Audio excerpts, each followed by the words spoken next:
Pleasant good morning, Virgin Islands. The Committee of Budget, Appropriations, and Finance of November 4th, 2025 is hereby called to order. I want to say a pleasant good morning to the people of the Virgin Islands. All present, listening, and viewing, welcome to today's meeting of the Committee of Budget, Appropriations, and Finance. While we are in the home stretch of the hurricane season, I want to remind everyone to stay prepared because hurricane season is not over until it's over. I also encourage the community to continue to pray and support our Jamaican brothers and sisters as they undertake the recovery process from Hurricane Melissa. I also extend my condolences to the family of Mr. Jerville Larson, who we tragically lost last week. The impact of Jerville's life work to preserve, protect, and advance our understanding of our historic architecture and preservation practices is immeasurable. May we all be inspired by his life and good work to be better stewards of the Virgin Islands. Of course, today is election day in the mainland, so we look forward to the result of that as well. On the agenda today, we have 3 bills. 2 relate to the taxi industry. After being held in committee on June 18th, the committee is revisiting Bill number 36-0092, which is a lease agreement between the St. John Taxi Association and the Government of the Virgin Islands. The committee will also consider Bill number 36-0045, which appropriates the fund for technological upgrades at the Taxi Cab Commission, and Bill number 36-0196, which seeks to propose the use of excess debt service funds for certain capital projects. At this time, I'd like to remind everyone in the audience to please turn your cell phone off or turn them on mute as to not to interrupt today's proceedings, and ask the Madam Clerk to please call the roll. Senator Marvin A. Blyden. Present. Senator Blyden, present. Senator Dwayne M. DeGraff. Senator DeGraff, absent. Senator Ray Fonseca. Senator Fonseca, present. Senator Novell E. Francis Jr. I'm here. Senator Francis Jr., present. Senator Hubert L. Frederick. Present. Senator Frederick, present. Senator Maurice C. James. Senator James, absent. Senator Kurt A. Vele. Senator Vele, absent. Mr. Chair, 4 present, 3 absent. Thank you very much, Madam Clerk. Do we have any correspondence to be read into the record? Yes, Mr. Chair. You may proceed with reading of those correspondence. Letter dated November 4th, 2025, addressed to Honorable Novell E. Francis Jr., Chairperson, Committee on Budget, Appropriation, and Finance, 36 Legislature of the Virgin Islands, Capitol Building, Charlotte Amalie, St. Thomas, VI, 00804.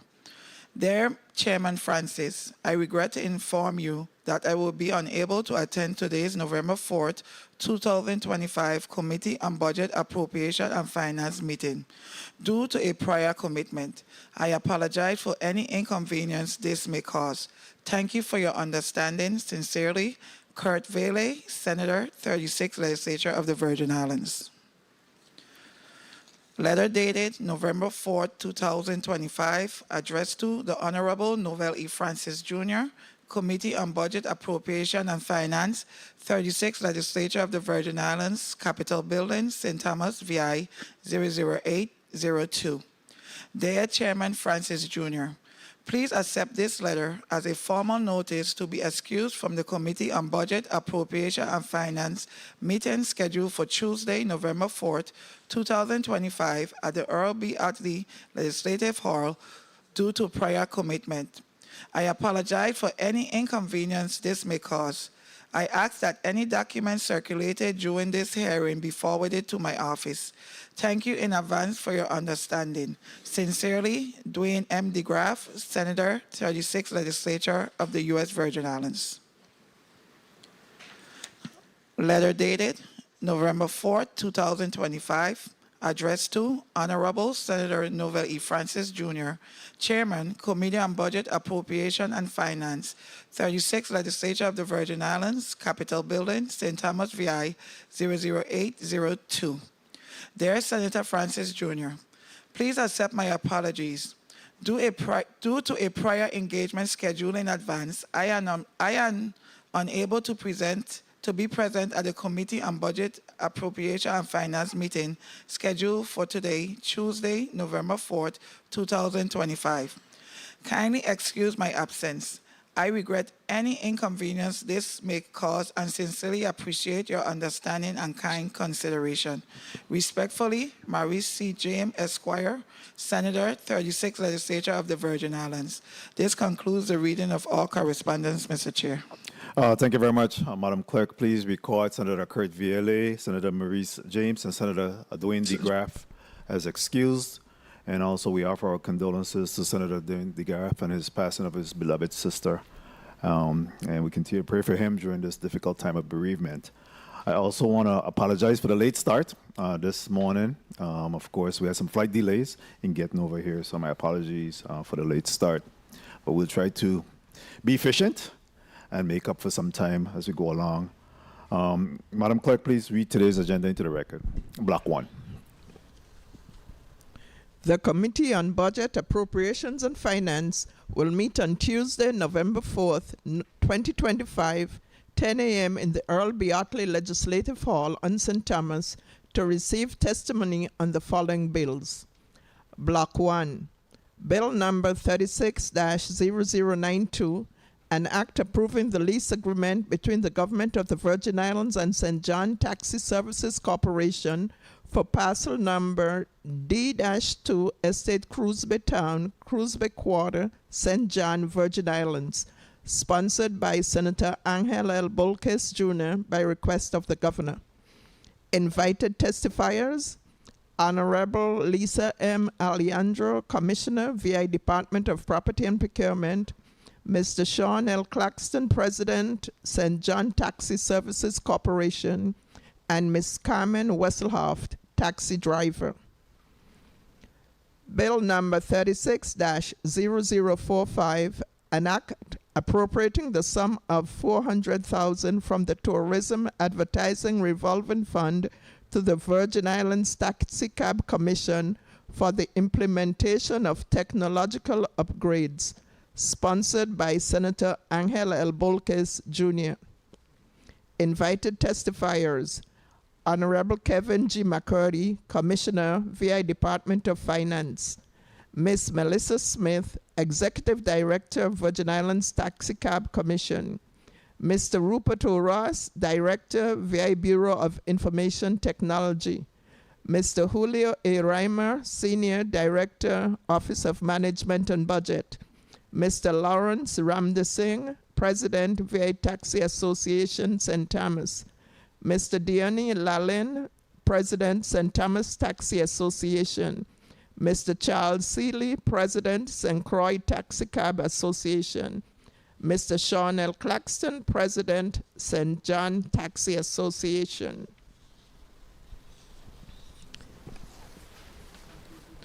This ends the reading of today's agenda, Mr. Chair. Thank you very much. Block 1. Thank you very much, Madam Clerk, for reading of Block 1 into today's agenda. We'll go to the testifiers table. I'd also like to recognize the presence of non-committee members. The Senate Secretary, Senator Avery Lewis. Good morning. Thank you for joining us, as well as non-committee member, Senator at Large, Angel Bolkes Jr. Good morning, Senator. At this time, we'll go to the testifiers table to introduce our testifiers, and we'll start with the government officials, and we'll start off with you, Director Julio. Good morning, Julia Reimer, Director, Office of Management and Budget. Good morning, Maurice Wells, Executive Assistant Commissioner, Department of Finance. Good morning, Vincent Richards, Assistant Commissioner of the Department of Property and Procurement. Good morning, Rupert Ross, Director for the Bureau of Information Technology. Good morning, Melissa Smith, Acting Executive Director for the Taxi Cab Commission. Thank you. Good morning, Sean Connor, Vice President with St. Thomas Taxi Association. Good morning, Sean Claxton. Good morning, Sean Claxton, President of St. John Taxi Corporation. So Smith. Good morning, Merpin Smith, Eastern Taxi Association. Very well. Thank you. Good morning to all. Media, please turn up Mr. Director Julio's mic a little bit. And who speaks to bill number 36-0092? Please recognize Senator Angel Bolquez for presentation on bill number 36-0092. Thank you, Mr. Chair. Good morning, Mr. Chair. Good morning, colleagues. Good morning to the listening and viewing audience. Good morning, Central staff, and to the testifiers here before us for these two bills. Bill number 36-0092 is about giving the St. John Taxi Services Corporation, which is a nonprofit made up of hardworking, licensed local drivers, the formal footing that they deserve. These men and women who've shown up for many years, not because anyone handed them anything, but because they understand the values of service. Because they are proud to represent St. John, whether it's rain or shine, and to help residents and visitors alike to get where they need to go. For more than 15 years, the taxi professionals have operated at the Cruise Bay dock without a formal lease, leaving them in a stagnant capability with little ability to invest, grow, or modernize operations. This bill, if passed, changes that. It provides a foundational legal framework needed to move forward, to build a proper dispatch booth, install signage, improve customer service, and give the government better tools to regulate and oversee this important transportation hub. When I first introduced this bill back in June 2025, it was suggested that we propose an amendment to ensure fair access and fee structures for all licensed taxi operators, members and non-members alike. These provisions were meant to promote transparency, prevent excessive fees, and make sure that the stand remains inclusive and community-centered. Unfortunately, after research and legal review, we learned that under Title 31, Section 205C of the Virgin Islands Code, that the legislature is only empowered to approve or disapprove lease agreements, not to alter their terms. So that amendment could not move forward as part of this bill. So I would lobby the Department of Property and Procurement and the Office of the Governor to handle that administratively as the lease is implemented or renewed. This lease is long overdue. They've waited long enough.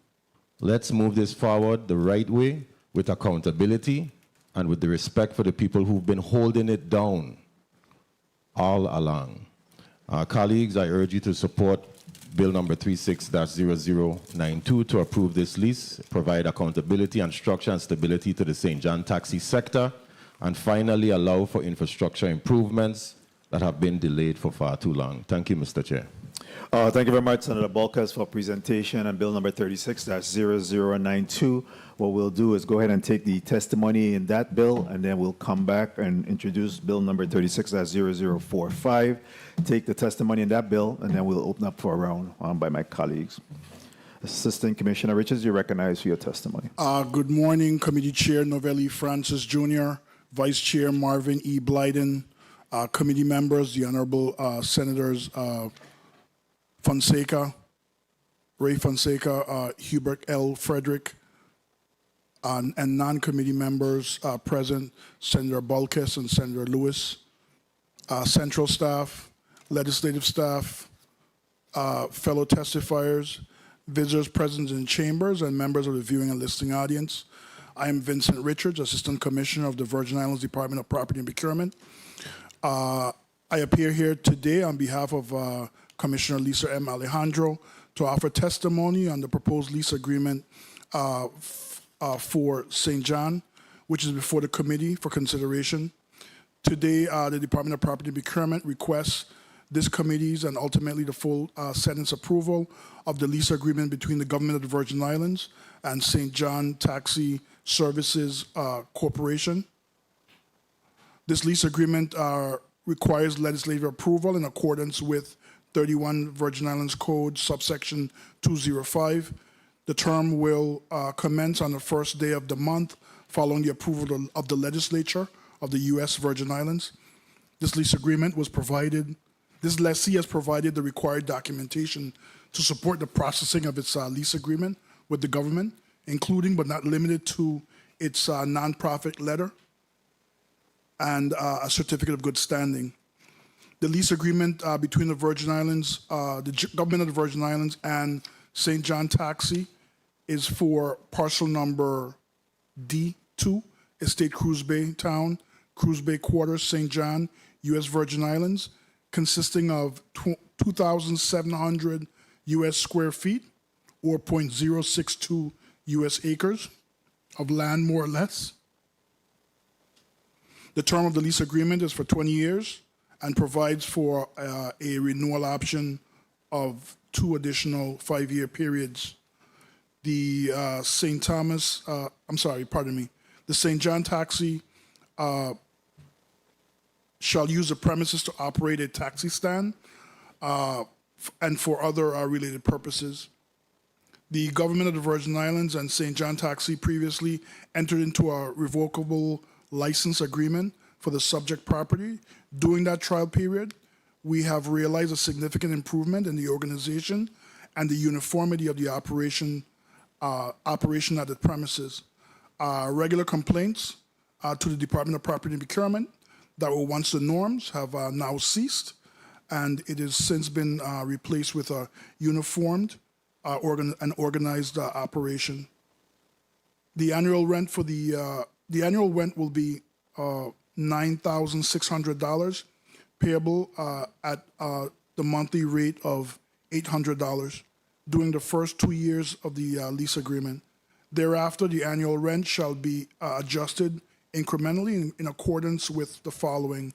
During the 3rd and 4th year of the lease, the annual rent will be $12,000, payable in monthly installments of $1,000. During the 5th and 6th year of the lease, the annual rent for the subject property will be $14,400, payable in monthly payments of $1,000 at the rate of $1,200. And the rent under the lease agreement shall adjust after the 6th year of the initial term and every year thereafter, including any renewal terms in accordance with the increases of the Consumer Price Index. The lease agreement requires a minimum of $1 million general liability insurance. As the owners of the premises, the Department of Property and Procurement will be required to approve all permits required for any development on the premises. The potential lessee has provided all of the applicable documentation to support the processing of their lease agreement with the government of the Virgin Islands. This agreement will support a local taxi operator group to sustain a much needed and organized ground transportation operation on the island of St. John. This agreement demonstrates a commitment to the Virgin Islands tourism economy. As a custodian of all government-owned properties, Commissioner Alejandro and the Department of Property and Procurement remains committed to developing mutually beneficial partnerships that unlock the true value of government-owned properties. At the end of the lease term, the property will be returned to the government in an improved condition. The Department of Property and Procurement requests that the Committee on Budget, Appropriations, and Finance vote in favor of this lease agreement. Thank you for your consideration.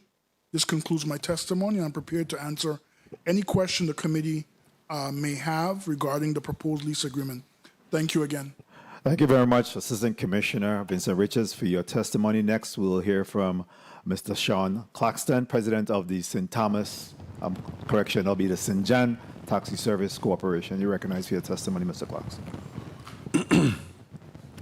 Good day, Honorable Chairman Novell E. Francis, Jr., members of the 36th Legislature of the Virgin Islands, and the listening audience. On behalf of the St. John Taxi Service Corporation, I extend my appreciation for the opportunity to provide this follow-up testimony since our last appearance before this honorable body on June 18, 2025, in support of the proposed 20-year lease agreement between the government of the Virgin Islands and St. John Taxi Services Corporations. Since that hearing, I'm pleased to report the significant progress in strengthening the organizational structure and governance of the association. Membership growth. The association welcomed two new members, increasing the total membership of 36 licensed drivers who continue to serve the residents and visitors of St. John with professionalism and dedication. One member joined on June 12th, and another member joined on October 13, 2025. Since then, we have also formalized a board of directors. A formal board of directors has been established, consisting of four members responsible for the governance, oversight, and policy direction. These members were selected by the majority, was voted on June 25, 2025. Notably, one of the elected members was a non-member at the time of the election and had since become a member of the St. John Taxi Services Corporation. Further strengthening our leadership structure. Cooperative filings. In alignment with our commitment of transparency and legal compliance, the association filed its amendment articles of incorporation and updated bylaws with the Office of the Lieutenant Governor on October 15, 2025. These filings officially document organizational updates and reaffirm our nonprofit status and accountability to the members of the board community. In addition, our internal progress, the association continues to demonstrate its dedication to the community. Most recently, we donated towards the purchases of uniforms of Department of Sports and Recreation, supporting the youth programs to promote teamwork, discipline, and local pride. This contribution reflects on our ongoing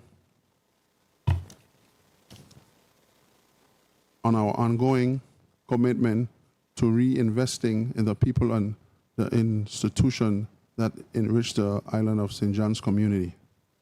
The St. John Taxi Service Corporation remains steadfast in the mission to provide safe, reliable, and community-oriented transportation services.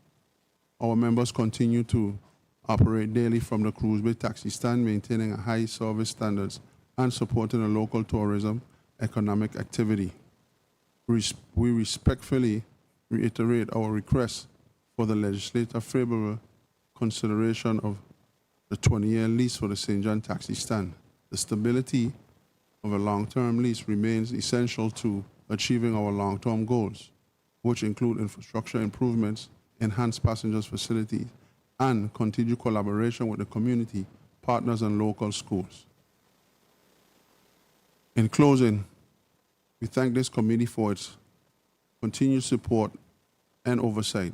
The progress we have made since June reflects our commitment to good governance, responsible management, and service to the people of St. John. We look forward in continuing this partnership as we work together to ensure safe, sustainable, and community-based transportation for years to come. Thank you, Honorable Chairman Francis, and members of the committee for your time and consideration. Respectively submitted, Sean Claxton, President of the St. John Taxi Services Corporation. Thank you very much, Mr. Claxton, for your testimony. At this time, we'll read into the record a testimony that was submitted by Ms. Carmen Wesselhoff, taxi driver in St. John. Madam Clerk. November 24th, 2025. Good morning, Honorable Senator Novelli Francis Jr., members of the Budget, Appropriations, and Finance Committee, other senators of the 36th legislature present, all others present, and to those of you viewing and listening. I am Carmen Wesselhoff Hedrington, an independent taxi driver in St. John. Thank you for the opportunity to speak on Bill number 36-0092, a lease agreement between the Government of the Virgin Islands, acting through the Department of Property Procurement and St. John Taxi Services Corporation, to lease parcel number D-2 Estate Cruise Bay Town Quarter, U.S. Virgin Islands, consisting of approximately 2,700 U.S. square feet or 0.062 U.S. acres of land, Zone W, The property will be used to operate a taxi stand and other related services. I stand behind my original testimony, which was read in my absence at your committee meeting held on St. John, June 18, 2025. I am the voice of the 50-plus people whose signature is on signed petition, which was submitted to you. This signed petition represents the signatures of all who vehemently oppose this body giving a lease, let alone a lease for 20 years, to any entity for this public taxi stand. The Cruise Bay taxi stand is a public taxi stand, which was a law created by former Senator Cleon Cricky Maynard back in 1980. Senator Maynard created this bill so that no St. John taxi operator would be disenfranchised, but we are all given an equal opportunity to operate fairly and equally without fear of bullying, personal vendettas, or personal conflicts. This public taxi stand should not be leased, period. The Cruise Bay Ferry Terminal is the gateway to St. John. Unlike St. Thomas, this is the only port of entrance for taxi operators to work from St. Thomas.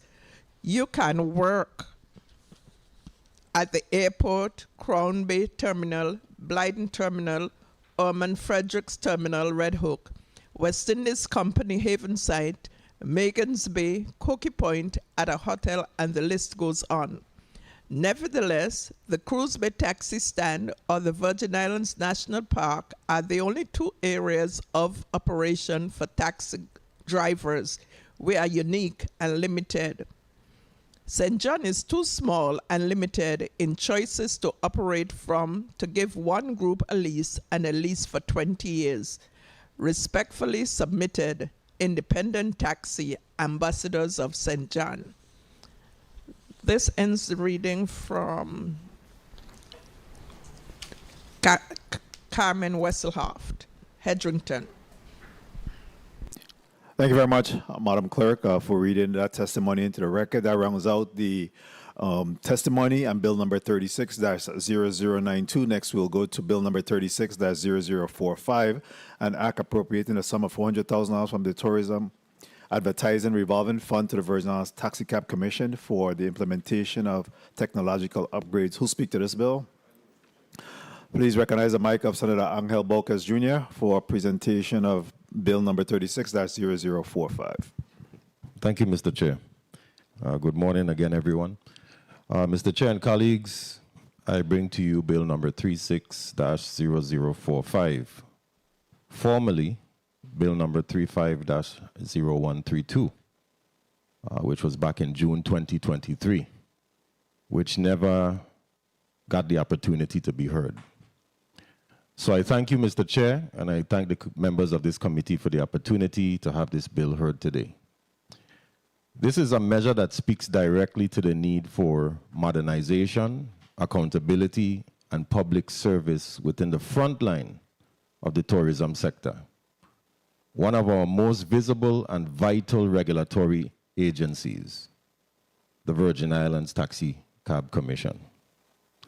This bill appropriates $400,000 from the Tourism Advertising Revolving Fund to help bring the Commission into 21st century by replacing outdated, inefficient systems with digital tools that serve both the agency and the operators as it regulates them.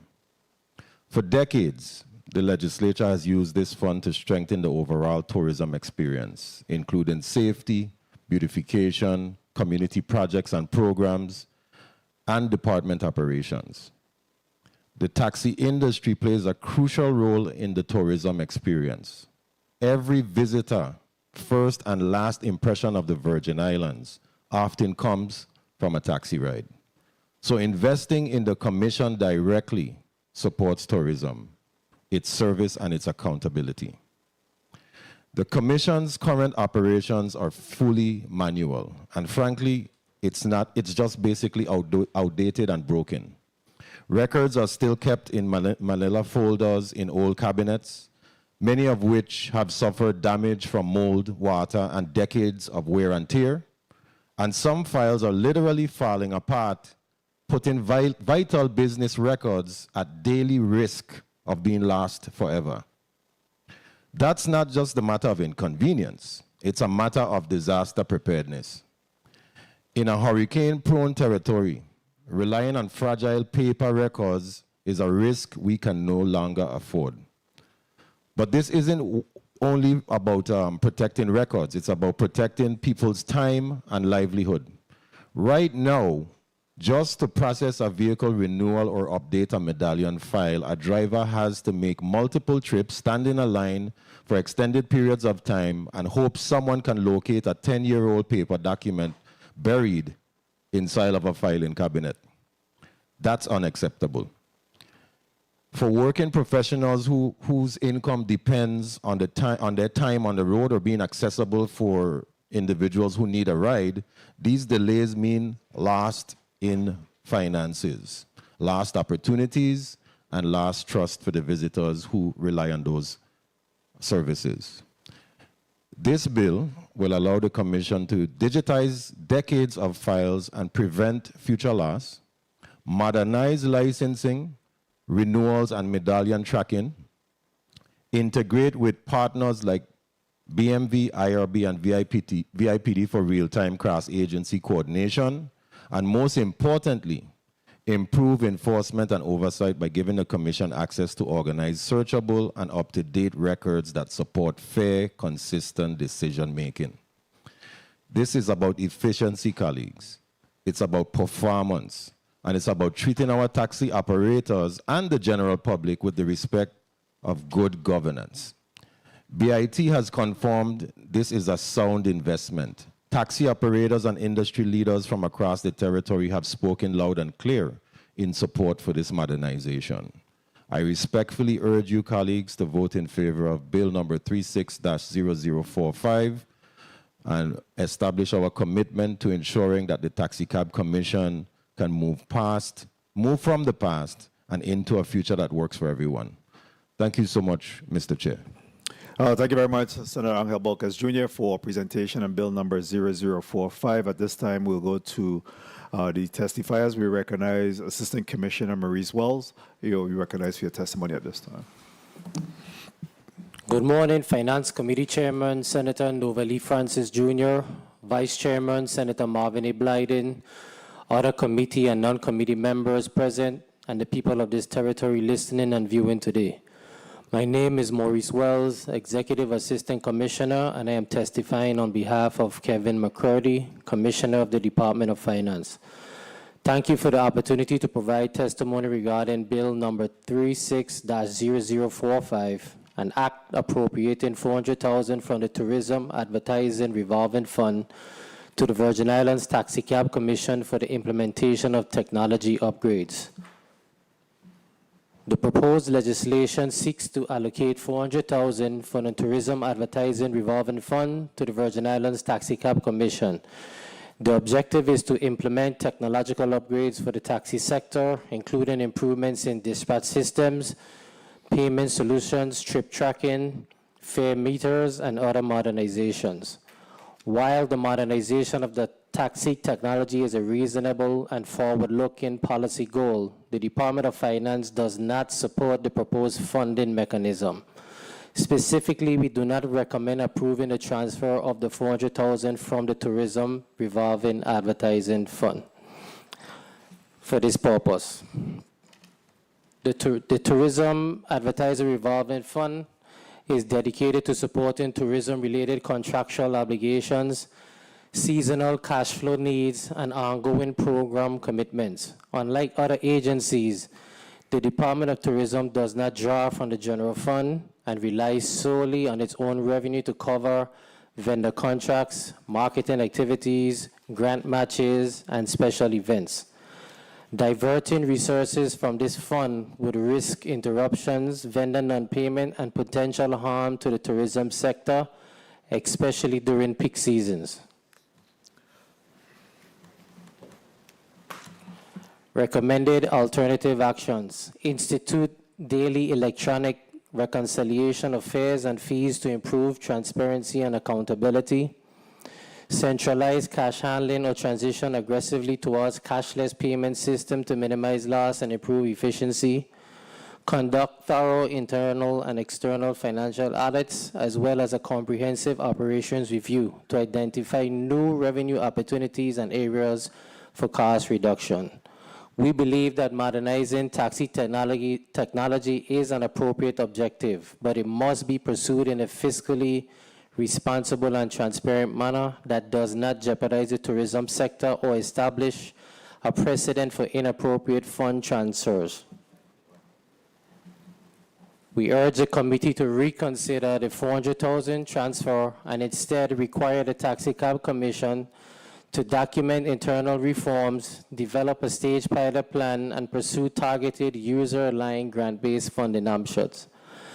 Currently, the department is reconciling the Tourism Advertising Revolving Fund. The results of this reconciliation may significantly adjust the reported fund balance and will provide a more accurate representation of the fund's ability to sustain current break-even trend. Therefore, we do not support the proposed transfer to the taxi fund, as doing so may place the Tourism Advertising Revolving Fund at risk of a deficit and impair its ability to meet existing and future expenditure obligations. Thank you for the opportunity to provide this testimony. I am available to answer any questions you may have. Thank you very much, Assistant Commissioner Wells, for your testimony. Next, the chair will recognize Ms. Melissa Smith, Executive Director of the Virgin Islands Taxi Commission, for her testimony. Thank you. Greetings, Honorable Senator Novelli Francis, Chairman of the Committee on Finance, Senator Angel Bolquez, sponsor of Bill number 36-0045, all senators and legislative staff, as well as the present viewing and listening audience. I am Miss Melissa I. Smith, Acting Executive Director of the Taxi Cab Commission. Thank you for allowing me the opportunity to speak on this matter of vital importance to the Virgin Islands, the modernization of our taxi cab commission through automation by sharing testimony on Bill number 36-0045, an act appropriating the sum of $400,000 from the Tourism Advertising Revolving Fund to the Virgin Islands Taxi Cab Commission for the implementation of technological upgrades. The Virgin Islands Taxi Cab Commission was established under Title 20, Chapter 37 of the Virgin Islands Code, with a clear mandate to regulate and oversee the taxi industry, ensuring safety, fairness, and accountability. Yet, despite its critical role, the Commission continues to operate under a largely manual, paper-based system that limits its effectiveness and efficiency. Title III of the Virgin Islands Code governs the Commission's administrative processes, and I am confident that this bill would bring our existing system much-needed upgrades, improving our service response, turnaround time, and file management capabilities. From internal workflows to public reporting, a centralized digital platform will enhance our response to real-time demands and inquiry control. In an evolving industry such as taxi operating, it is imperative not only keep up with the current standards, but maintain our ability to be competitive in the space. I am urging consideration of support of transformative potential in automated systems to support the Commission's core responsibilities of licensing and regulating taxi drivers and vehicles, setting and enforcing fare schedules, conducting hearings and investigations, and enforcing compliance with taxi laws and regulations. We envision a system where taxi drivers can apply for licenses digitally, upload required documents, and receive automated reminders for renewals. Compliance documentations and reviews would be scheduled and tracked digitally, reducing delays and improving compliance. It would include a case management module where complaints could be filed online, evidence to be submitted securely, and hearings to be conducted virtually. This would not only expedite investigations, but also ensure procedural fairness and public trust. It would also include a module that would interface with governmental partners such as Internal Revenue Bureau, Bureau of Motor Vehicles, the Department of Property and Procurement, the Virgin Islands Police Department, the Department of Finance, and the Office of Management and Budget. Automation would streamline these processes, allowing staff to focus more on oversight and compliance rather than paperwork. The Taxi Cab Commission's goal is to improve the taxi industry throughout the territory by focusing on key areas of enhancement that will improve operations, service efficiency, and enforcement. One critical link to these improvements is the implementation of technological upgrades to the Taxi Cab Commission's computer system. Computer system upgrades that are linked to modernization and digital transformation are critical to the Virgin Island Taxi Cabs Commission's ability to provide improved approval and services for the territory. The offices are in need of more than computer upgrades. In order to grow with the onset of new operators and to meet the service demands of the growing Virgin Islands tourism industry, the Taxi Cab Commission must transition from paper-based records to a fully digital database. This includes digitizing taxi medallion records, licensing documents, and enforcement data to improve operational efficiency. This improvement would streamline the documentation flow by providing the capability of communicating real time with agency partners, as we mentioned, VIPD for police and traffic records, IRB for tax clearance verification, and key partner agencies such as the BMV for the provision of Class C driver's licenses. This system would also improve real-time statistical data collection that may be shared with the Bureau of Economic Recovery and a key stakeholder partner, the Department of Tourism. This will also support the provision of other data requests for executive reporting as required. The Taxi Cab Commission is currently in discussions with the Bureau of Information Technology and regarding the allotment of $400,000 will be a significant support. Justification for funding allocations to the Virgin Islands Taxi Cab Commission. The appropriation of $400,000 from the Tourism Advertising Revolving Fund to the Virgin Islands Taxi Cab Commission is a strategic investment in the modernization of the territory's transportation infrastructure and enhancing the overall customer experience of taxi operators. This funding is essential for the following reasons: operational efficiency and transparency, the digitization of records. Transitioning from a paper-based system to a digital platform will streamline internal operations, reduce administrative errors, and improve record-keeping accuracy. Real-time data access. Staff will be able to access, update, and process records instantly, improving responsiveness to customer inquiries and regulatory needs. Collaboration with BIT for smart solutions and expert guidance. Partnering with the Bureau of Information Technology will ensure that the Commission selects the most effective and secure equipment and software tailored to its operational needs. Cybersecurity and compliance. BIT's involvement will also help safeguard sensitive data and ensure compliance with government IT standards, and to enhance customer experience for taxi operators.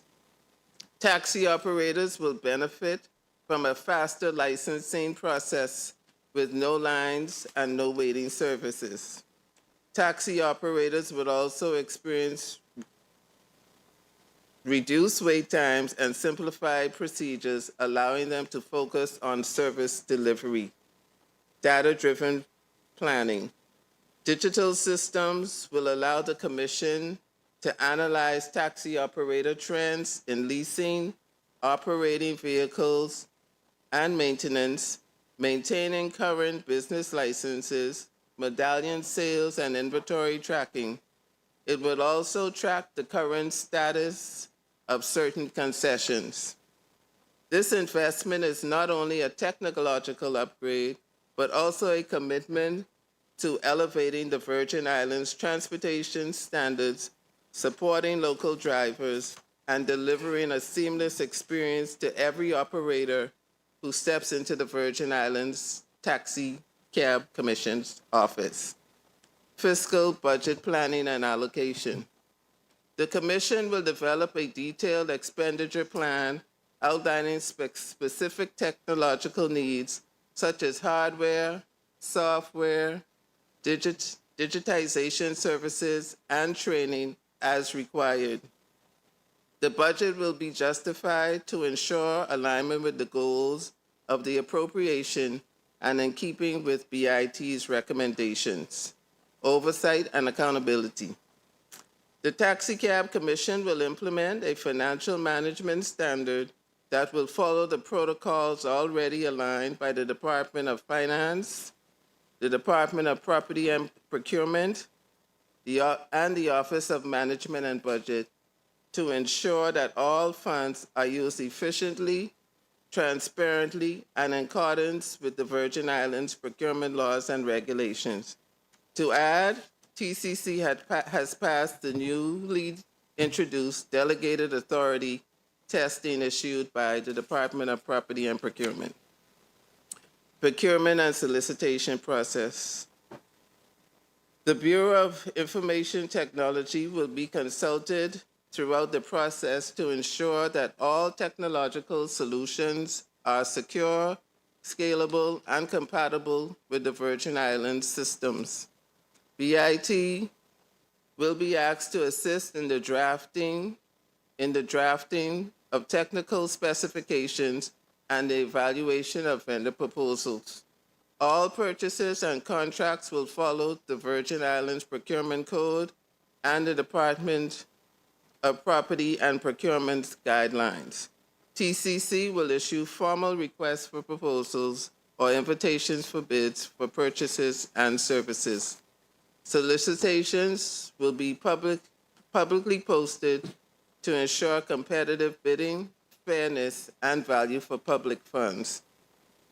Proposals will be evaluated based on technical merit, cost effectiveness, and qualifications, and contracts will be awarded to vendors that meet the criteria and demonstrate the ability to deliver quality solutions on time and within budget.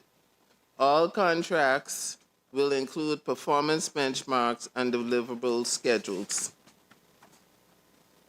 TCC will maintain detailed financial records and provide expenditure reports to the legislature and relevant oversight bodies as required.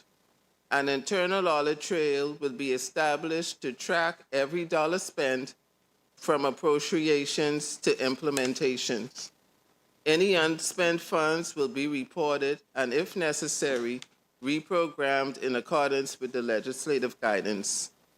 For transparency, TCC will provide periodic updates on project milestones, vendor selections, and spending summaries to the Taxicab Commission Board and other partners as requested to ensure public trust and transparency.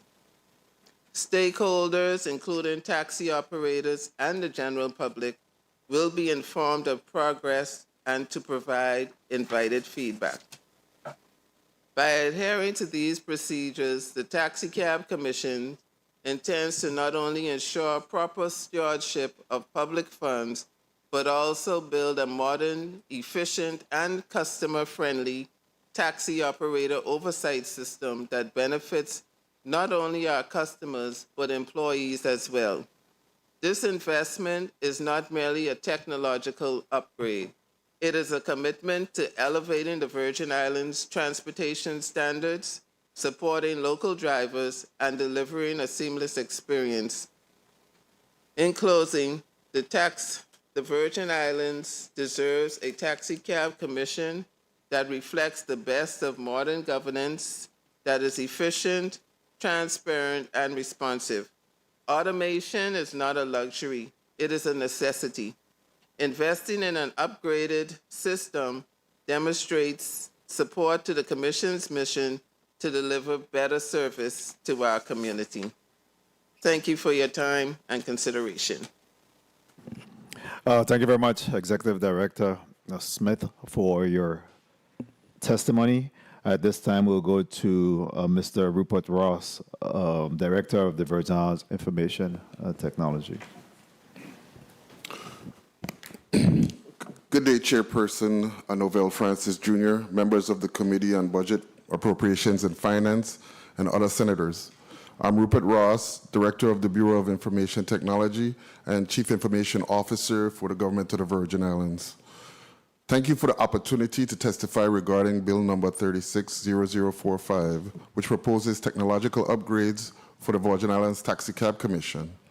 As the Chief Information Officer for the Virgin Islands, I appreciate the chance to share the operational realities and the transformative potential this legislation represents. The Taxicab Commission currently operates with a fully manual process managed by a small staff across 2 offices. All records covering over 2,000 medallions, more than 4,000 lessees, and operator files are maintained in physical ledgers and file cabinets. This manual approach leads to inefficiencies, errors, and significant challenges in tracking medallion activity, processing transactions, and ensuring data integrity. The ability of the Commission to serve the public and enforce regulations is hampered by outdated record keeping and limited access to information. Integrating the Commission's operations into a modern digital platform will address these challenges by digitizing all records, making them accessible and secure, and automating key processes such as medallion issuance, leasing, transfers, business licensing, badge renewals, and citation management. The transition will also enable online customer interactions, reduce wait times, and improve service, and enhance reporting, compliance, and transparency for both staff and the public. Furthermore, it will support integration with other government systems for payments and regulatory checks. Based on a thorough review of the Commission's operational scope and record volume, the estimated cost for implementing a government-grade digital solution, including licensing, data migration, process automation, staff training, and support, ranges from $350,000 to $700,000 for the first year. The $400,000 appropriation proposed in Bill number 360045 is well aligned with the initial phase of this modernization effort, allowing a scalable, phased approach that prioritizes immediate operational improvements and future expansion. It is important to note that future costs will be shaped by several factors. After the initial implementation, ongoing expenses will include annual licensing fees for the digital platforms, continued technical support, system maintenance, and periodic upgrades to accommodate new regulatory requirements or expanded functionality. These recurring costs are expected to be lower than the initial investment, typically ranging from $100,000 to $200,000 per year, depending on user volume, additional modules, and the level of support required. If the Commission chooses to expand the system's capabilities, such as integrating with other agencies or adding new services, there may be additional project costs, but these can be planned and budgeted as part of a multi-year modernization roadmap.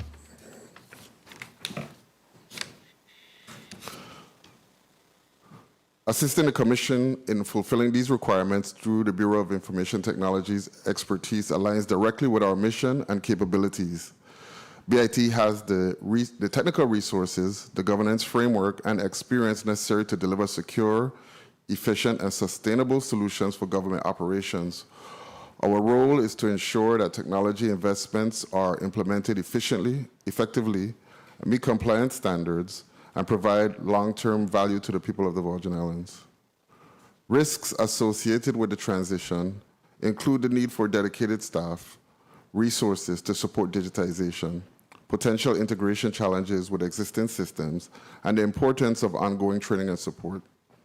These risks will be addressed through careful planning, phased implementation, and continuous stakeholder engagement. Modernizing the Taxicab Commission's operation is essential for delivering efficient, transparent, and reliable services to medallion owners, operators, and the public. This investment will lay the foundation for future innovation and improve government services delivery across the Virgin Islands. Bill 36-0045 represents a pivotal investment in the digital future of the Virgin Islands Taxicab Commission. We are prepared to deliver a secure, efficient, and user-friendly system that will benefit all stakeholders. Thank you for your consideration and the opportunity to share this vision for modernization. Thank you very much, Director Ross, for your testimony. Next, before I move on to the next, I just wanted to ask you, Director Reimer, you don't have any testimony at this time? No. Anything you would like to put on the record? Not at this time, no. Very well, thank you. And next, we'll come to Mr. Claxton. You have testimony on this measure? Good day once again, Honorable Chairman Novell E. Francis, Jr., members of the 36th Legislature of the Virgin Islands, and the listening audience. The St. John Taxi Services Corporations commend the Virgin Islands Taxicab Commission for its ongoing effort to modernize and strengthen the territory's transportation sector. We recognize that innovation plays a vital role in improving service quality, operational efficiency, and customer satisfaction. Implementing tools such as GPS-based dispatch, system mobile payment options, and digital record keeping can greatly enhance transparency and accountability across the industry. While we support the overall objective of Bill 36-0045, we respectfully request the Virgin Islands Taxicab Commission consider several important factors to ensure that this transition is practical, equitable, and sustainable for all operators. Affordability and financial impact. Many taxi operators are independent, small business owners who may not have the immediate capacity to absorb the cost of new devices, software, and subscription fees. A phased implementation schedule or financial assistance program would help ease this burden and promote broader compliance. Ongoing costs, including software subscriptions, hardware maintenance, and system upgrades, should also be considered. Infrastructure readiness. Cellular and network reliability, particularly on St. John and in other rural areas, remains inconsistent. A successful rollout will require stable and reliable connectivity to prevent service disruptions. Contingency plans should be established to maintain a service in the event of technology failure or network outages. Data, privacy, and control. Clear policies must be established regarding how data such as driver's information, trip records, and customer details will be collected, stored, and assessed. Operators should retain reasonable control over their operational data consistent with privacy and security standards. Local involvement and training.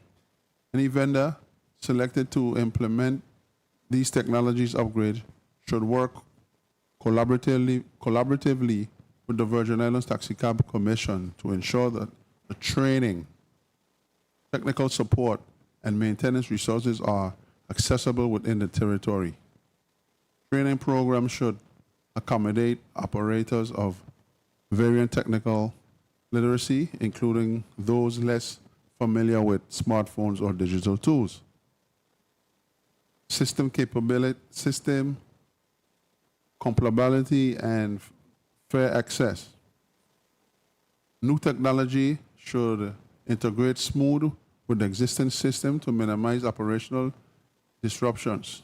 Additionally, all operators, regardless of locations, should have equitable access, ensuring rural areas and smaller islands like the island of St. John are not disadvantaged. System performance and responsibility. Clear expectations should be established for the system performance, including reliability, uptime, and reporting accuracy. Transparency and accountability measures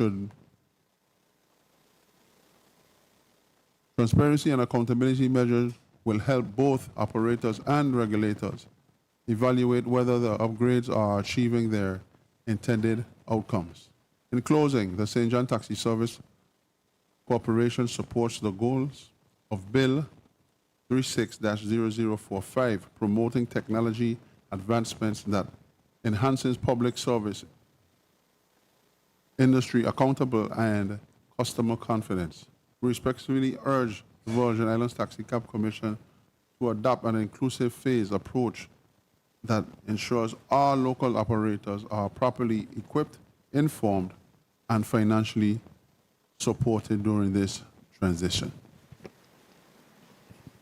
Thank you, Honorable Chairman Francis Jr. and members of the committee for your time and consideration. Respectably submitted, Sean Claxton. Thank you very much, Mr. Claxton, for your testimony. I think we have two more testimonies before we wrap up on this particular bill, number 36-0045. Next, we'll go to Mr. Connor. Sean Connor, you're recognized for your testimony at this time. Good day, Honorable Senator Novelli Francis, Chairman of the Committee on Finance, Senator Angel Bolkers, sponsor of Bill number 36-0045, all senators, legislative staff, as well as the present and viewing and listening audience. My name is Sean Connor. I am the Vice President of the St. Thomas Taxi Association. Our association has been in service since 1987 and currently has 102 members. We operate from the Austin Bay Monsanto Marine Terminal in Quang Bay, also St. Thomas, U.S. Virgin Islands. It is an honor to express our association's strong support for Bill number 36-0045. I'm grateful for this opportunity. As a resident, taxi driver, and tourist advocate, I have witnessed firsthand the challenges and opportunities within our taxi industry. This bill holds great importance for the modernization of the U.S. Virgin Islands Taxi Cab Commission through automation. The allocation of $400,000 from the Tourism Advertising Revolving Fund of the Virgin Islands Commission for the implementation of technological upgrades will be a tremendous asset to the daily operations. This bill outlines crucial steps towards enhancing the efficiency of the Taxi Cab Commission's application process for business and taxi license. It also aims to improve and facilitate real-time data access and streamline record keeping. By reducing paper dependency and manual record keeping errors, it will create a more productive and accessible system overall. The St. Thomas Taxi Association is high in favor of this bill, and we urge the members of this committee to consider the far-reaching benefits of Bill number 36-0045. Its passage will not only modernize our taxi service, but also reinforce Virgin Islands' reputation as a premier destination that prioritizes the well-being of both its residents and its guests. Thank you for your time and your consideration. Thank you very much, Mr. Connor, for your testimony representing the St. Thomas Taxi Association. Next, we'll go to Mr. Mervyn Smith. You're recognized for your testimony. You come in a frequent player at the legislature. Yes, sir. All right. You recognize. All right. Greetings to the Honorable Senator Novell E. Francis Jr., Chairman of the Committee on Budget, Appropriation, and Finance, and to the rest of the committee senators, as well as to the viewing and listening public. I am Mervyn Smith, President of the Eastern Taxi Association. It is an honor to be able to testify on Bill number 360092, an act to appropriate the sum of $400,000 from the Tourism Advertising Revolving Fund to the Taxicab Commission for the implementation of technological upgrades. I stand in full support of this bill, not because I am a taxi operator, but because it is necessary. Currently, we are living in a technological world, and the taxicab industry is in the front line of the United States Virgin Islands tourism industry. Previously, the Committee on Government Operation, Veterans Affairs, Consumer Protection all voted unanimously on Bill number 36-0148, an act that states all taxi operators must have 2 forms of electronic payments. Therefore, why not have the very same institution that governs the taxi industry become technologically strong? This is an necessary upgrade for the Taxicab Commission by providing better service, making the office operations run more effective and efficiently, and by minimizing the use of paper. A special thanks to the bill sponsor, Angel Bolkes Jr. I ask for all committee senators to support this bill. In closing, I would like to ask the 36th legislature body to further help the Taxicab Commission by bringing forth attachments/amendments to Title 20 of the Virgin Islands Code, 401, Subchapter 1, Chapter 37, Item F and H. Increase the fines from $50 to $500 first offense, $500 second offense, and $1,000 thereafter. Also, the removal of Item H and place Jeep tours along with limousine operators back under the purview of the Taxicab Commission. Having these measures in place, I guarantee the Taxicab Commission will have no need to visit this institution to request for additional funding. I thank you for affording me this opportunity to testify on this bill, and I look forward for any question. Thank you.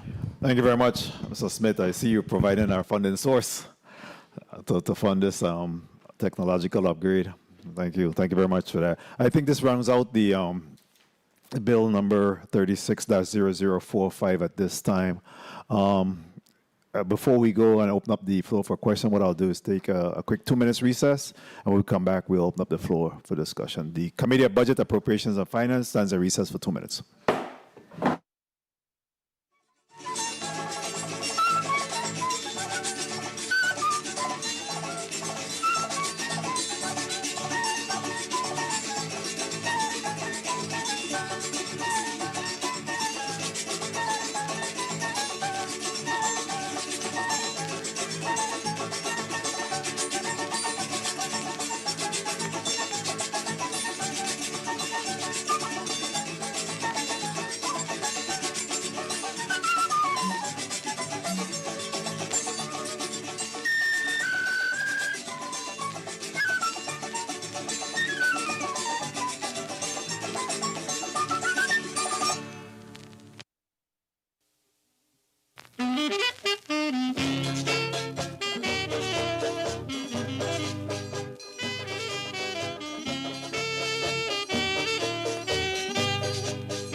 The Committee of Budget, Appropriations, and Finance is out of recess and back on record. Before I open up to my colleagues, just a quick question.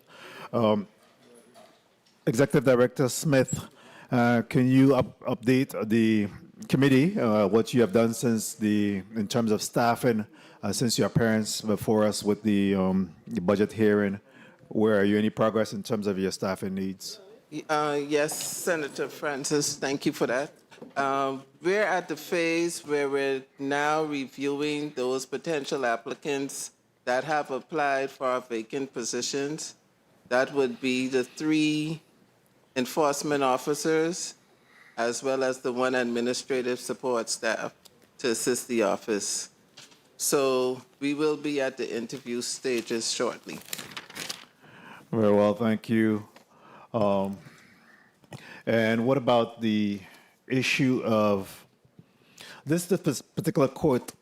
Was a RFP issued for quotations, or how did you arrive at the $400,000? Okay. This figure was arrived through research from past quotations and also some consultation with BIT. I am in communications with the BIT staff, so those figures were done by historical research and past quotations from multiple submittals. Okay, and this software, is it going to be proprietary or what? Proprietary. It is proprietary? It would be, yeah. All right. At this time, I'll open up to my colleagues for a 6-minute round, and the order that will be going in this morning, thus far, will be Senator Lewis, Senator Blyden, Senator Fonseca, Senator Fredericks, and then we'll allow for the bill sponsor or any other senator that comes in during this discussion. Senator Lewis, you're recognized for your 6 minutes. Thank you, Mr. Chairman, and good morning. Good afternoon. Hello. Good afternoon. Good afternoon, colleagues. Good afternoon to the people of the Virgin Islands.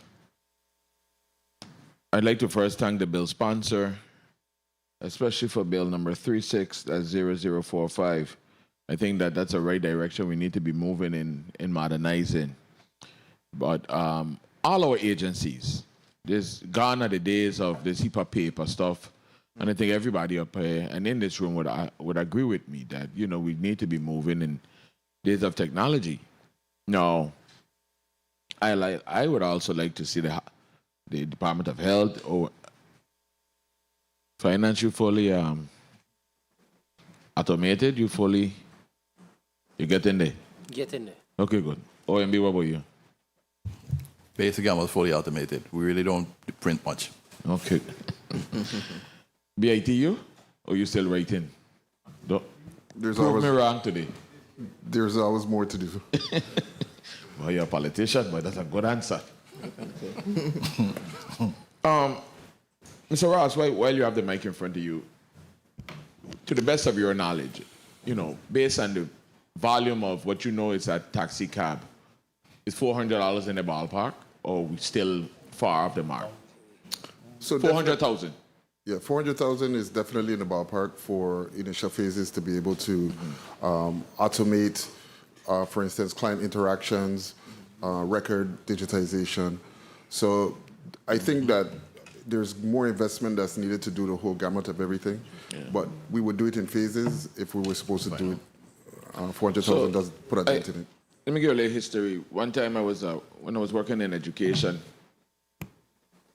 then I want to believe Director of Human Resources, I took an initiative to start digitizing and modernizing her files system, and that was well in the millions.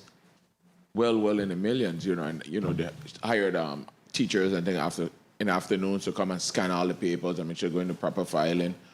And there was a whole company there, and then even before they could shred and so forth and get the platform up and running, it took I believe, over $5 million. So quote me on that, but I know it was well up there in that number. And today we hear at 400,000 and Taxi Cab Commission have all these. I don't know how far back we plan to go in as we upload and so forth, how much cloud space we're going to need, cybersecurity. This is your wheelhouse. So explain me a little more on it, please. So when we had the opportunity to look at the operations of the Taxi Cab Commission, we kind of decided that we would work from a point forward as a as a way to reduce the risk of focusing on what was there before. Definitely for us to get the processes working correctly and the new information coming in correctly while we figure out how to move backwards in time to be able to put the old information into that system. So there's a few initiatives there. The first initiative being to upgrade the processes to be online. All right. So, listening to the testimony of OMB and the Assistant Commissioner from Finance, I think they're in favor of the bill, but the funding source at this time, is a little skeptical, they're not too in favor. Director Reimer, could you put your best, suggestion on the table? Give me a reason why shouldn't I go along with this today at this point in time? Senator, what we have here is we're looking at the Tourism Revolving Fund, and over the past 3 to 4 to 5 years, we find that here it is either being spent almost to capacity or sometimes over the capacity the fund is generating. So therefore, to go ahead and appropriate additional funds risks the fund to be in the negative. Mm-hmm. And as you're aware, if you really want to make me the guy that's the bad guy, if it's to the point where I am not comfortable with the reconciliation, I'm not comfortable with the amount of funds I will not release these funds. So therefore, we need to be accurate. Like the Assistant Commissioner said, they're reconciling this fund. Currently, the fund balance is not showing a number that makes any sense to myself or him or the Commissioner of Finance. So we need time to reconcile this fund to verify if this $400,000 is possible, 1. 2, in regards to recommendations, we really need to understand what are the full needs of the Taxi Cab Commission is, and then 2, find an alternate funding source that can carry them going forward, besides them collecting their fees, besides them increasing in terms of their fee structure. Let's have a comprehensive look versus saying I'm going to get them $400,000 this year for this project, and then next year they come back for another $350,000, but then they still have a maintenance cost of $100,000. So you see it's an ongoing thing. So where's the ongoing source going to come from? So we need to decide that now by having a comprehensive look at what the full Taxi Cab Commission is, what the new sources of revenue is, or the existing source of revenue, what is going to generate today, tomorrow, next year, and the next few years, and determine what their budget needs to be going forward. 1 minute. This fund used to generate $800,000 for Taxi Cab. They used to be basically totally independent, and now they're somewhere in the $300,000 range, $300,000 range per year.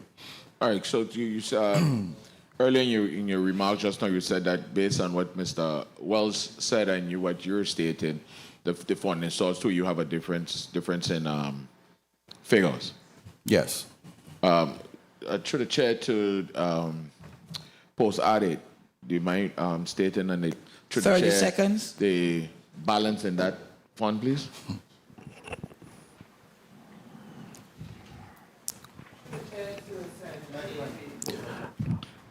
Please recognize the mic of the post-audit. Taft, please. Through the chair to Senator Avery Lewis, the fund balance in the TARF that we have as of October 29th is $64,826,000. Thank you. Time. Mr. Chair, if I may just conclude on this point. Mr. Reimer. Yes, sir. 64 million sounding a lot. So to help me, to help the community to understand today, versus the 400,000, why we shouldn't touch it? So at this point, that's the Assistant Commissioner of Finance and the Commissioner of Finance have to answer that. That's who does the accounting. Mr. Wells? Sorry, Mr. Chair, maybe. Please. Assistant Commissioner Maurice Wells, Department of Finance. For starters, fund balance does not equate to cash. So let me just keep that in mind. That's a number on a piece of paper, and that's it. On top of that, since we're in the process of reconciling, we are not going to be held to that 64 million right now. We want to be able to come in here, confidently give you a number, and say this is where we at. So until we at that stage, that's why we are not in support of using that fund for this measure. Thank you, Mr. Chair. I'll come back in another round to wrap up. Very well, thank you.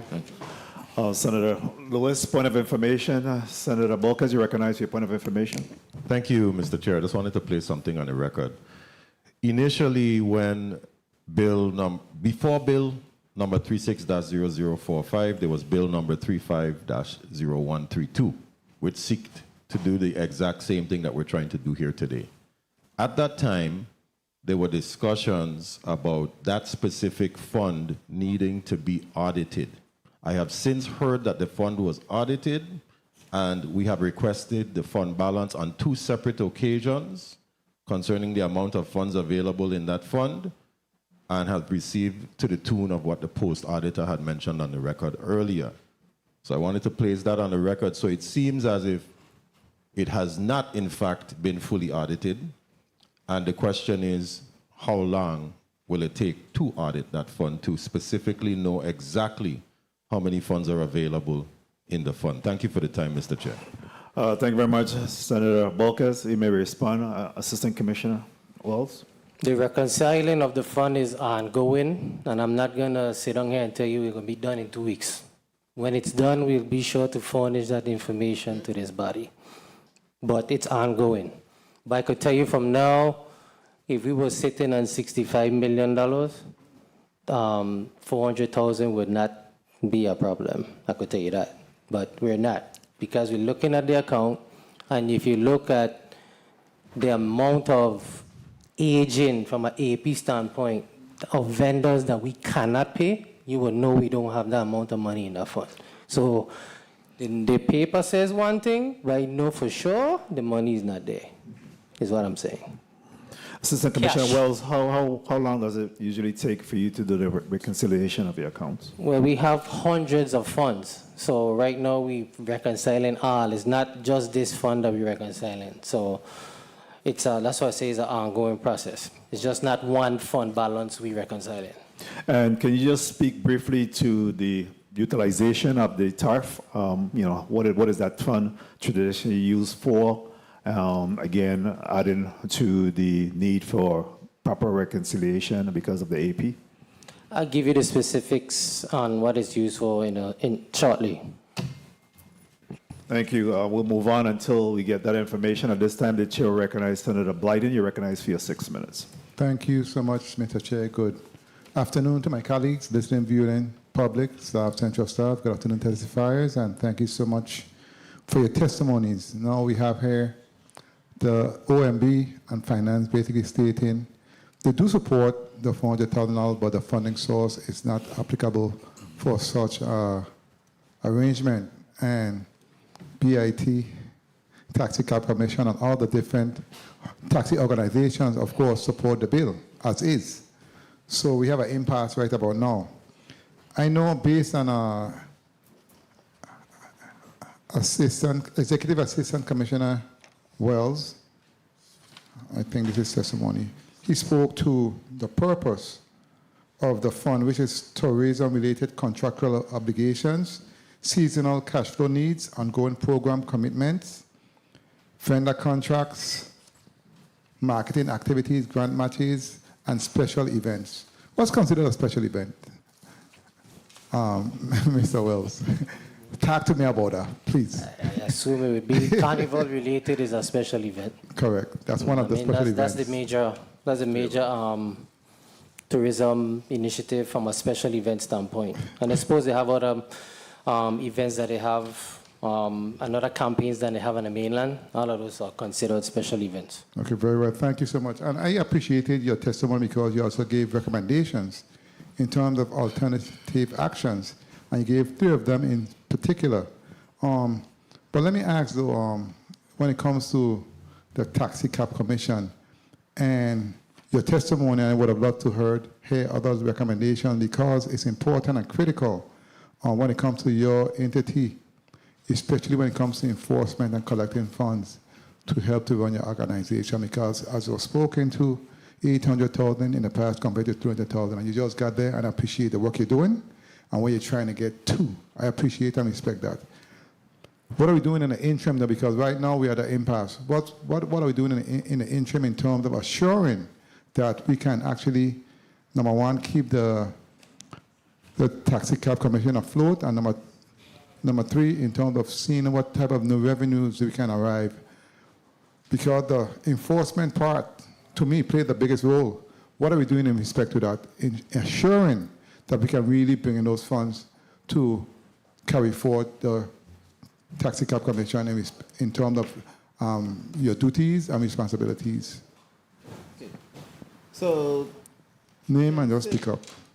Melissa I. Smith, Acting Executive Director of the Taxi Cab Commission. So I too have done my research and I have seen those areas. I have observed that our fund balances have been higher in the past, 800,000. I've even seen $1 million. And what I specifically observed is that the citation element played a critical role in contributing to our revenue stream. I do recognize that. So I have really honed in on the need to hire additional enforcement officers.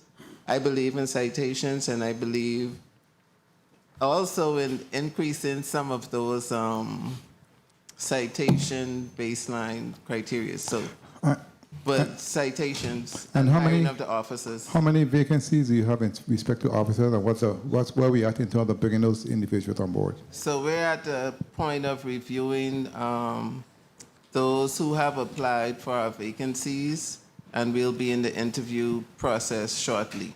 But I also do believe that some vehicle for hires that should be under the Taxi Cab Commission are slated with other agencies. So, Like, talk to me. like for instance, limousines. We have Jeep for hires and other cheap tours, etc. Cheap tours I have the bill. So we're gonna expedite that and see how we can work together to streamline that process. It's important that you're correct. But at the same time, though, I would like to see the enforcement officers in place even before we get there, so we can assure that your agency is doing what needs to be done to collect those revenues and make sure keeping everyone in line. Okay, that's very important. All right. Mr. Smith also spoke to other suggestions, which I do agree with in his testimony. So I do support the bill. As a matter of fact, I did sign up to be a sponsor of the bill, but the funding source is an issue. That's why I believe with the Taxi Cab Commission doing what's necessary and needs to be done in that respect, you should be fine. I'm sure you will be fine once 1 minute. you bring on the enforcement officer, number one. Number two, you find other funding sources in terms of bringing new revenues to the commission, and you should be fine. But in the interim, we need to find a different funding source to assist the Taxi Cab Commission, because it's critical when it comes to your role and assuring that that industry is carrying out their duties and is 30 seconds. in line with what we are doing here at the number one destination in the territory, and assuring that we support all of the different taxi organizations and assure that our tourism industry is on point and second to none. So I do support the bill, and I guess we're going to have to find a different funding source based on what OMB and Finance is saying, because they are saying it's showing a certain amount, but at the same time, they have not finished the reconciliation process, and they're not going to take that risk of, even though it seems like a little bit of money, $400,000 ain't nothing to me. You know, it's, for me, it's an excellent investment, as a matter of fact. You know, but I'll wait and see what my colleagues have to say, and I'll make a decision at the appropriate time. Thank you so much, Mr. Chair, for the time. Thank you very much, Senator Blyden. Point of information, Senator Bulkers, you recognize? Thank you, Mr. Chair. And I just wanted to place on the record the insinuation of this fund not being able to be utilized for the Taxi Cab Commission in this specific case. By extension, the Taxi Cab Commission is a representative of the taxi operators who are the front line of the tourism industry. And I will put on the record that on many occasions, this body for decades has utilized these funds for many things, to include different departments and operations of departments. Act number 9027, Act 8911, Act 8769. Matter of fact, we utilized this fund last session on 2 occasions and appropriated funds. Now, I am saying that I understand that the funds need to be audited, but this is something we heard back in 2023. It is now 2025. going to the end of the year. So my concern is, to the chairman's point, when he asked, how long? Because it's now prohibiting us as legislators to do our jobs.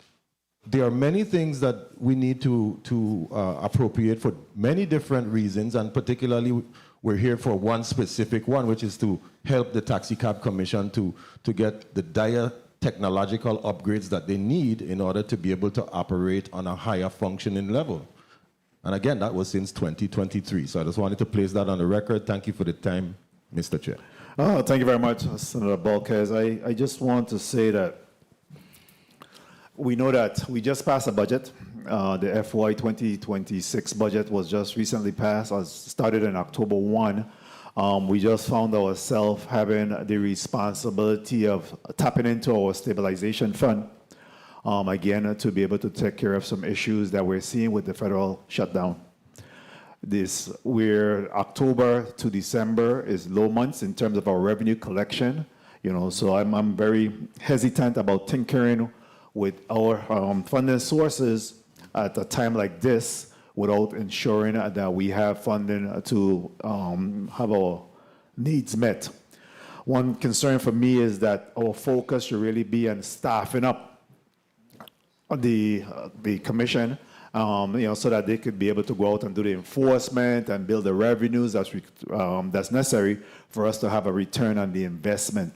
If there's any priority, there should be in providing staffing to be able to accomplish that more so than we talk about the technological upgrades, even though it's necessary and it work hand in hand in terms of bringing in efficiency and perhaps additional revenues. I think it's critical that we're able to at least get the revenues going.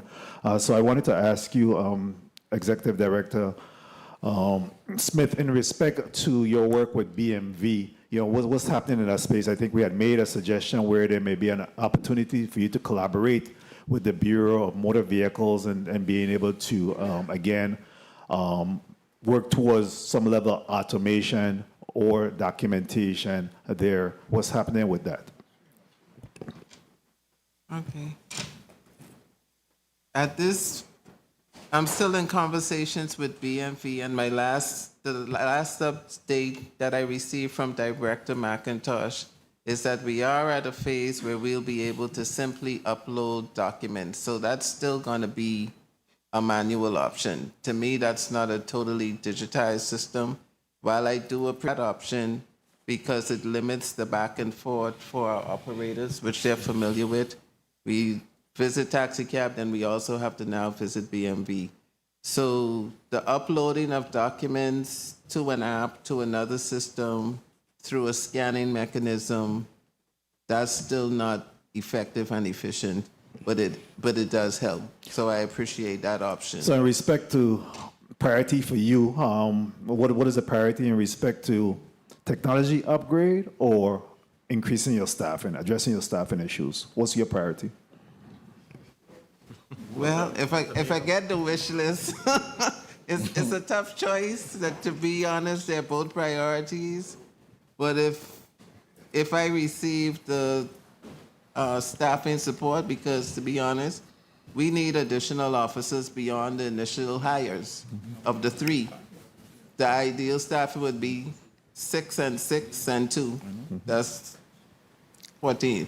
So staffing is a priority, but I still would love the option of automation because that would meet the staffing. They meet each other. They support each other, so both. Thank you. Point of information, Senator Blyden. Thank you, Mr. Chair. I knew you were going to say that, both. Let me ask Director Ross in terms of BIT, and based on what Director Smith said in terms of DMV, so they can upload the files, etc. How can you assist them in the interim until they get what they need to assure or get something close to what they're trying to get moving forward when it comes to her agency and DMV? Is there something that can be done from your perspective by assisting them in any way, shape, or form possible? I think that the bare minimum is uploading the files that are scanned. I would say I know a little bit about what's internal to the Taxi Cab Commission, and they probably need some upgraded equipment, stuff like that, in order to be able to satisfy that on a regular basis. So I would think that's a big start. I know it's not perfect, but I know that the fact that they can do it electronically is a big. Okay, very well. Thank you so much for your response. Thank you, Mr. Chair, for that. Very well, thank you. A point of information, Senator Lewis. Thank you, Mr. Chair. Director Ross, throughout government, have your entity, BIT, have you been advising your commissioners and different directors about seeking different grants and things to assist with these type of issues that we're facing about digitizing and modernizing the infrastructure, not just the infrastructure, but the software and providing different platforms? Have you been integral in that with providing that information, or you just be encouraging them to seek different avenues? Like, help me to understand, because I see where this is needed in much more than taxi cab, right? It's throughout the whole government. So tell me what's your role in that for me today, please. Thank you. So our role in, I would say that I don't advise entities on how to seek funding for the initiatives that they have. I would say that when those entities come to me and we talk about what it would take to get things done, we look at it from a strategic standpoint, not necessarily a tactical standpoint. We try to put the investments in the right place so that we can have the right results. As far as funding, though, the agencies go about getting the fundings for the things that we recommend on their own. That's good for me. Thank you. At this time, Senator Ray Fonseca, you recognize for your 6 minutes. Yes, thank you, Mr. Chair, and good morning, colleagues, testifiers, afternoon, that's right, afternoon, all viewing and listening. Okay, I want to switch to Bill number 36-0092, Mr. Claxton and the St. John Taxi Services Corporation, a 20-year lease. Okay, I was looking at the map. When you come in to Cruz Bay, you make the left. It's that space going all the way to the end. And right now, there's a beach. You can walk right there to that beach. Are you going to prevent access to the beach there? Will you still be able to walk, or you'll have to walk around your shed? Tell me how your construction plans are going to go.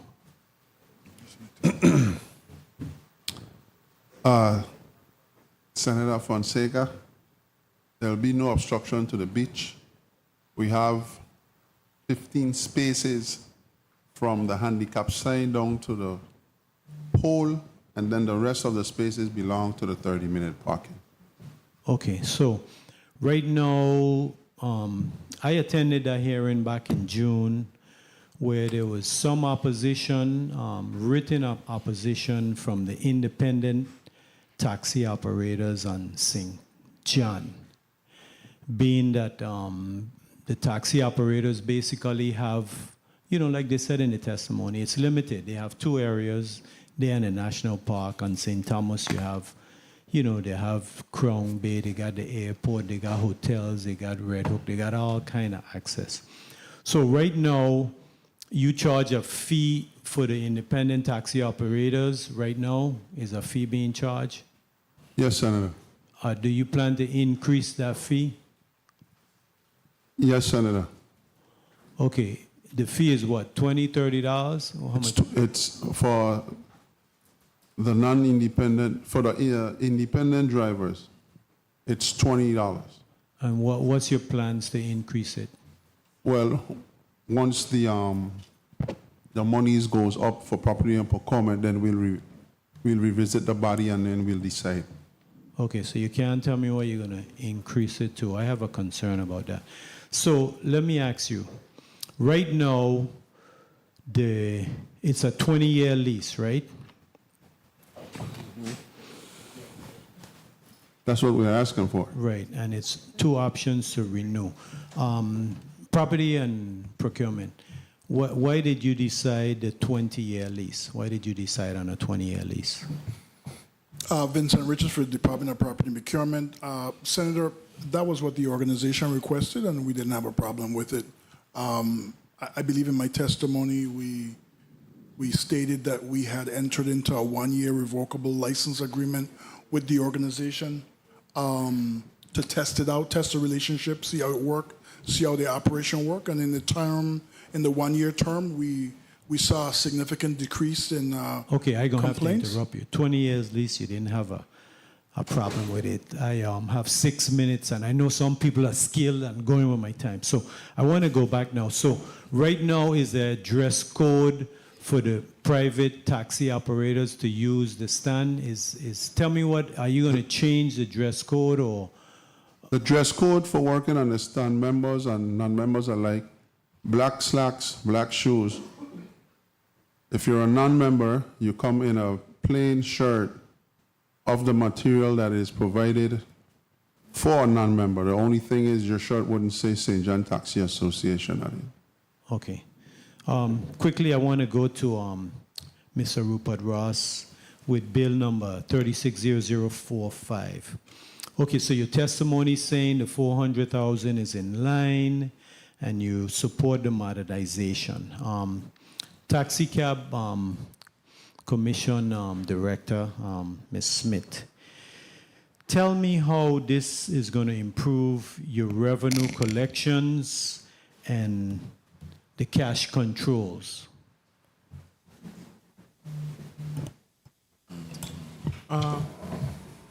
For one, it's to improve the revenue. How is it going to improve the revenue collections? Yes, and cash controls. Well, it's going to provide timely, more effective services in terms of the amount of time it takes to process a document and then assess a document and charge fees. We also plan to integrate our system to the ERP system, which then acts as a control mechanism for the immediate direct reporting of revenues, real-time documentation of revenues to the ERP system as well. And as opposed to a paper-based system, all digital systems are more accurate and timely. Okay, so you mentioned that it will also speed up the time for the taxi drivers to get processed. Correct. Everything will be digitalized now. Okay, Yes. good. So I like the digital platform and the automation and the efficiency. Originally, you had requested 479,486.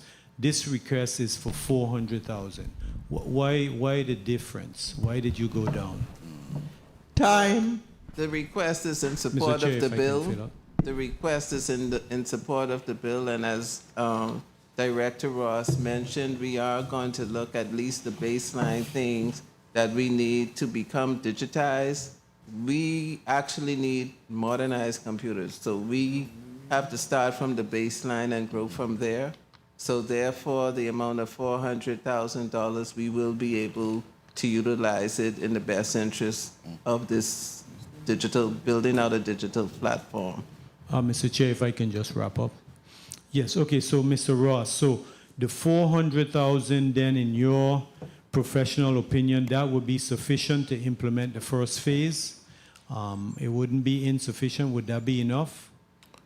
Yes, it would be sufficient to get some viable product to help the Taxi Cab Commission. Okay, thank you. Thank you, Mr. Chair, for the time. Thank you very much, Senator Fonseca. Senator Blyden, you're recognized for your point of information. Thank you, Mr. Chair. St. John Taxi Association President, Mr. Claxton. Let me ask you a question based on what the former speaker spoke to in respect to the dress code and the independent taxi drivers. So you say they're going to have to wear, what did you say? Repeat what you said, please. They have to, they're not a member, so their shirt wouldn't say St. John Taxi Association. Correct. So what would it say? It would just be a plain orange shirt. Oh, you have to be With the arranged. material, you'll have to dress like the rest of everyone to look uniform. So it must be uniform. Yes. Even though they're independent, they have to have the same color shirt. Yes, sir. And shoes. Yes, sir. And quickly, if I may, because Ms. Wesselhoff is not here, but based on her testimony, I know she spoke about 15 individuals, etc., being opposed to the bill. what have you, which I'm very disappointed because I would have liked to see some of those members here. You know, that's disappointing to me. But nonetheless, she spoke about being disenfranchised and in respect to moving forward with the bill if it passes for individual not to be, my God, I lost my notes, have different issues with you, basically. Moving forward, honestly, if the bill passes, there should be no issues moving forward, correct? No issues. No issues, Senator Blyden. No disrespect. No disrespect. For the record, talk to me. Any independent driver can join the association once they decide to. Since we met in June, we actually have gotten actually 4.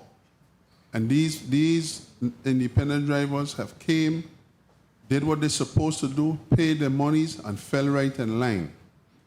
We are not there to stop anyone from coming to work. You can come to work every day as long as you abide by the rules. So they're going to have an equal opportunity to be treated without fear of bullying, personal vendettas, or personality conflicts. Everybody has a fair, equal opportunity to work. I'll stay in touch and I'll be engaged with the process. Thank you so much, Mr. Chair, for the time. Thank you very much. Senator Balkes, you recognize your point of information. Thank you, Mr. Chair. My point of information stemmed from the previous senator before the last, and it's in relation to the 479,000 question pertinent to why is it 400,000 now.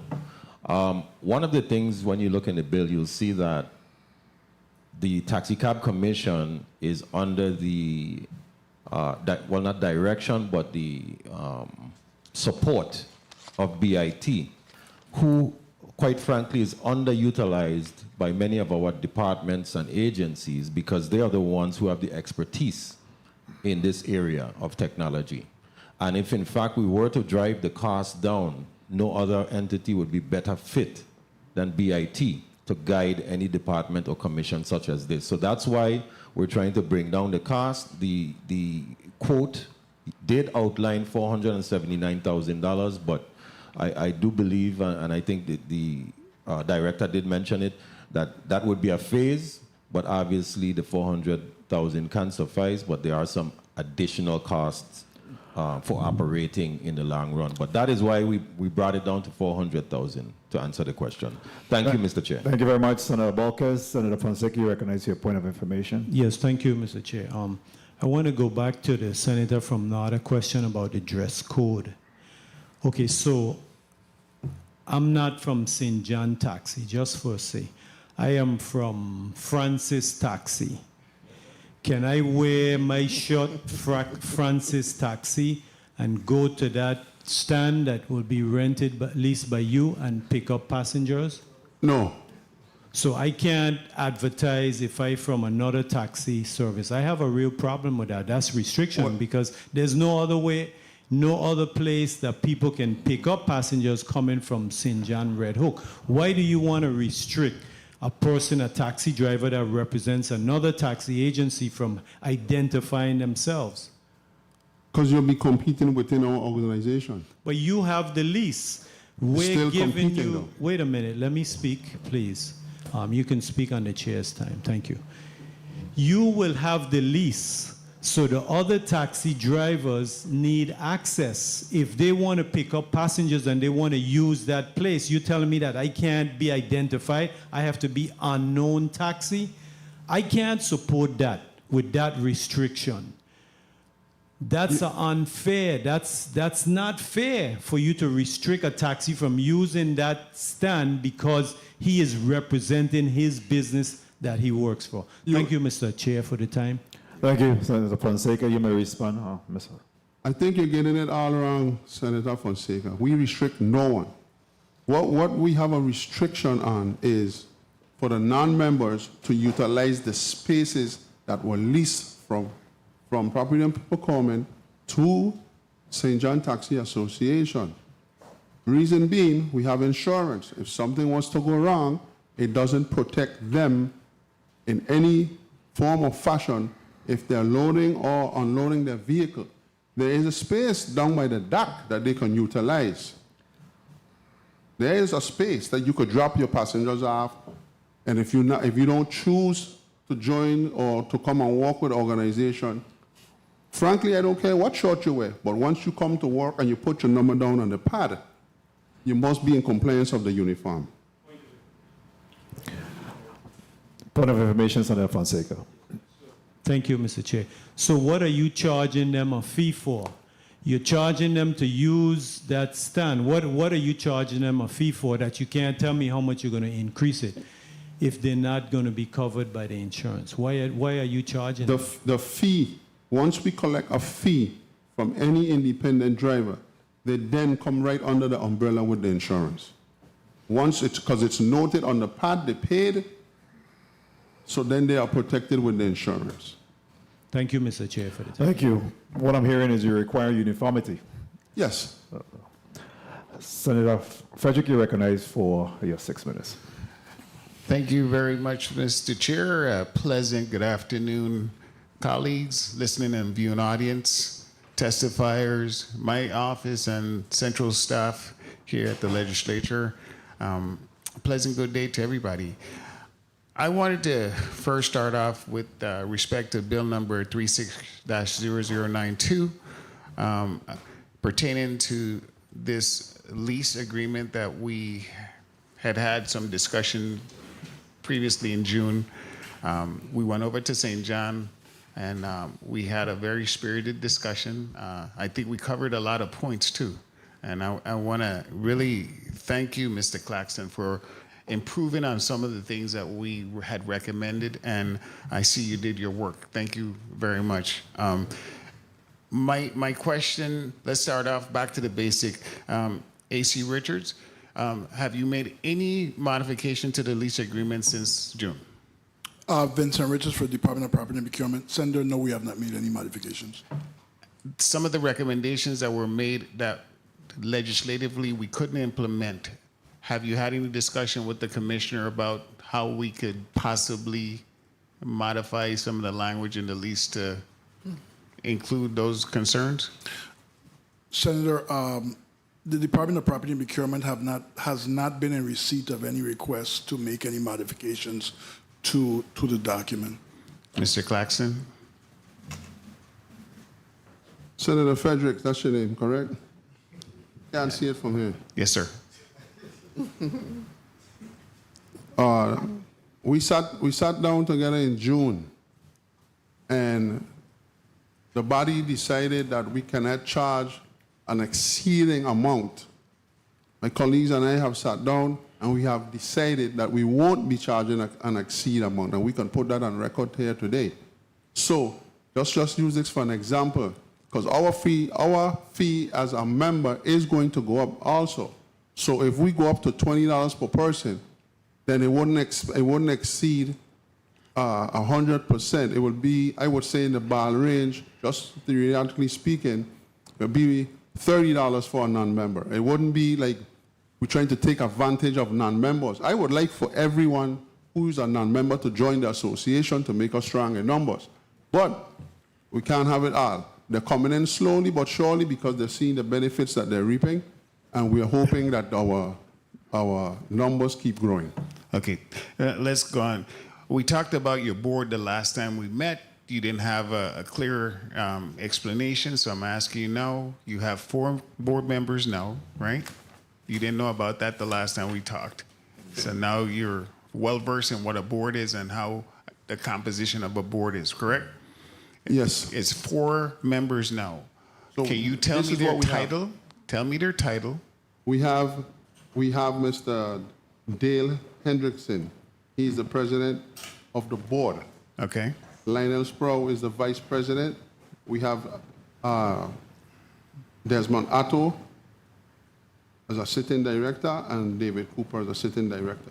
Also, David Cooper wasn't a member when we brought him aboard to be a part of the board of directors. He then turned in his application and became a member. Okay. So is there a secretary on your board of directors? The secretary is David Cooper, and then we have Desmond Atto as the treasurer. Okay, great. See, the last time we met, you didn't have that information. Everything, so thank you for putting it on everything the has record. been filed with the lieutenant governor's office. Awesome. We also have a disciplinary committee that we have imposed. Ashmore Hyman, Ian Samuel, and Darren Jordan, that was voted upon the majority of the body. Good.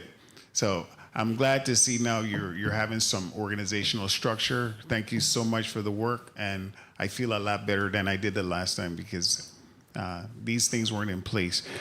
So as far as the St. John Taxi Service Association goes, the independent taxi drivers were the ones that had the biggest complaints, and how they were going to be treated and some of the things that you supposedly restricted them from doing. Have you met with them since and tried to resolve some of those issues? Since June, we have met 3 times. Awesome. We have kept open meetings for them to join us in our meetings. And for the record, the list of the 50 names, 90% of those people weren't drivers. Okay. All right. So thank you very much. I appreciate that. And I'm glad for the work. So let's pivot to bill number 36-0045, Acting Director Smith. Good day. Good day, Senator. The last time you came in, you were here for about 6 months in the position, and you're still here. So thank you for still being here. And I know it's not easy. Don't give up on me. Let's start out with some basic things. We're talking about getting an appropriation for $400,000 so you could get automated up and running, but you still don't have any staff. How many staff members do you have on board today since you came in? 2, and then my 2. Okay. 1 minute. And I'm glad one of my colleagues asked you which one was more important. You do realize just by automating is not going to solve your problem. I recognize that, Senator. So really you need manpower and trained manpower so we could get the taxi commission back up to the $800,000 a year that we were yielding, right? The challenge I have, did you put out an RFP on this? I've reviewed past RFPs because 30 seconds. I've reviewed past RFPs specific to this project. So if we go down this line where you're talking about automating the entire commission, how many employees are you going to actually need now? Well, we recognize the need for growth to support the automation, but our employees that we have right now can utilize automation. Automation, we have to grow with the automation. We need this automation to support us now. Mr. Chair, if I could just... So my point was, every agency comes in here, we talk about they need technological upgrades and all this stuff. Unfortunately, the headcount never changes. You know, we add more employees, more automation, so, you know, we lose on both ends when it comes to upgrade, and we add more costs by adding more employees. I don't want you to be in that situation. You're in a great situation right now where you could put in exactly the right number of people, right size the commission with the automation that you need to be efficient so you guys could start generating revenues again.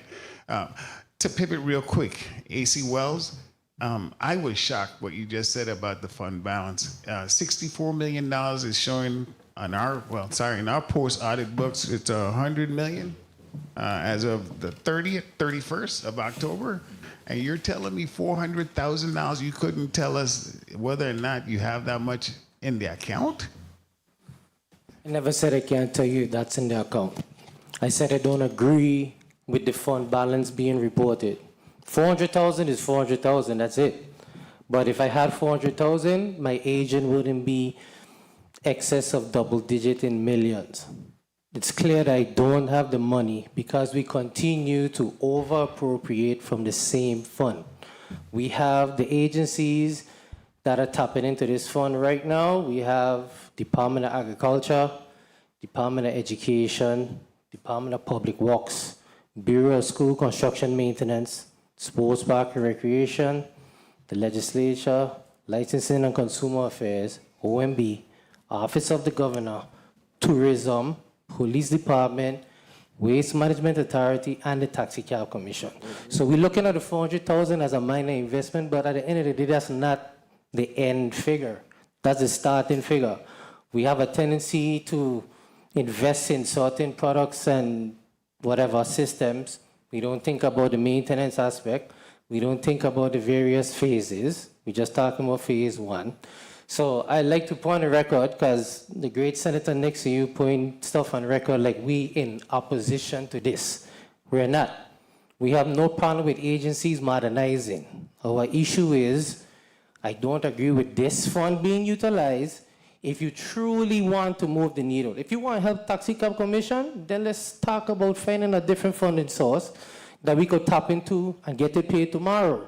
But if you want to use this funding source, it's going to sit. It's not going anywhere. That's all I'm saying. Thank you very much for the explanation. Thank you very much for the time. Appreciate it, Mr. Chair. Thank you very much, Senator Frederick. Senator Blyden, you recognize your point of information. Thank you so much, Mr. Chair. I just want to ask for some clarification. Mr. Claxton, you said that of the 50 signatures, most of them are not taxi drivers. Do they have medallions where they can utilize that medallion when necessary? Some of them. Please recognize Mr. Claxton. Mike, please. Some of the drivers on the petition. Okay, very well. And also, let me ask you quickly in respect to what you stated when it comes to uniformity. I am all for uniformity. That's very important, and I agree with you. If I'm an independent taxi driver and I have to wear an orange shirt, you said, orange? Yes, Senator. And I want my name to be on the shirt, phone number. Is that allowable? No, it's a plain orange shirt. Why is that? Because then you'll be competing amongst the members. That's a problem. Let me tell you why that's a problem. You are the entity where you have the standing and I have to come to you. I want to come to you, I need to come to you, but at the same time, I'm being excluded because I'm an independent driver. Clarify for me, please. Not excluded, just wear the proper uniform shirt and come to work. But it arranged. Our shirt says St. John Taxi Association Correct. on it with our phone number. Correct. So now when you're soliciting the guests from the dock, what we want to do to build our business is so that they could call the taxi stand, not an outside driver. So we are trying to build our business from within. Therefore, that's why we provided a shirt with our logo, our number, so when the guest sees us, they know who to call. I understand what you're saying, but at the same time, you still excluded me if I cannot, even though I go have to wear the orange shirt. I don't have a problem. I want to comply. I'm wearing an orange shirt. But I said I need to have my name, Marvin Blyden, and my phone number and the back of my shirt also. So how can you work this out whereas everyone's included? You understand where I'm coming from? Or not? Can I speak? Of course. All Go right. ahead. Because I am on record. Speak to me. If that is going to prevent St. John Taxi Association from getting the 20-year lease so that we could secure something, correct. Put your name on your shirt, put your number on your shirt, and that's on the record. Okay, very well. Thank you so much, Mr. Chair, for the time. Thank you very much, Senator Blyden. Real quickly before we go to the bill sponsor, Assistant Commissioner Wells, I know that you had promised to provide some specifics on how the TARF is earmarked. I think that's important for the public to be aware of the amount of sources that supports the TARF supports. Okay, I kind of just listed the various agencies. Some of the objects are payroll, training for staff, marketing campaigns, endorsements, product development, and operational costs to provide additional funding for the carnival activities, public protection. And can you list all those agencies that as well that you just mentioned that tap into it? I think we could just...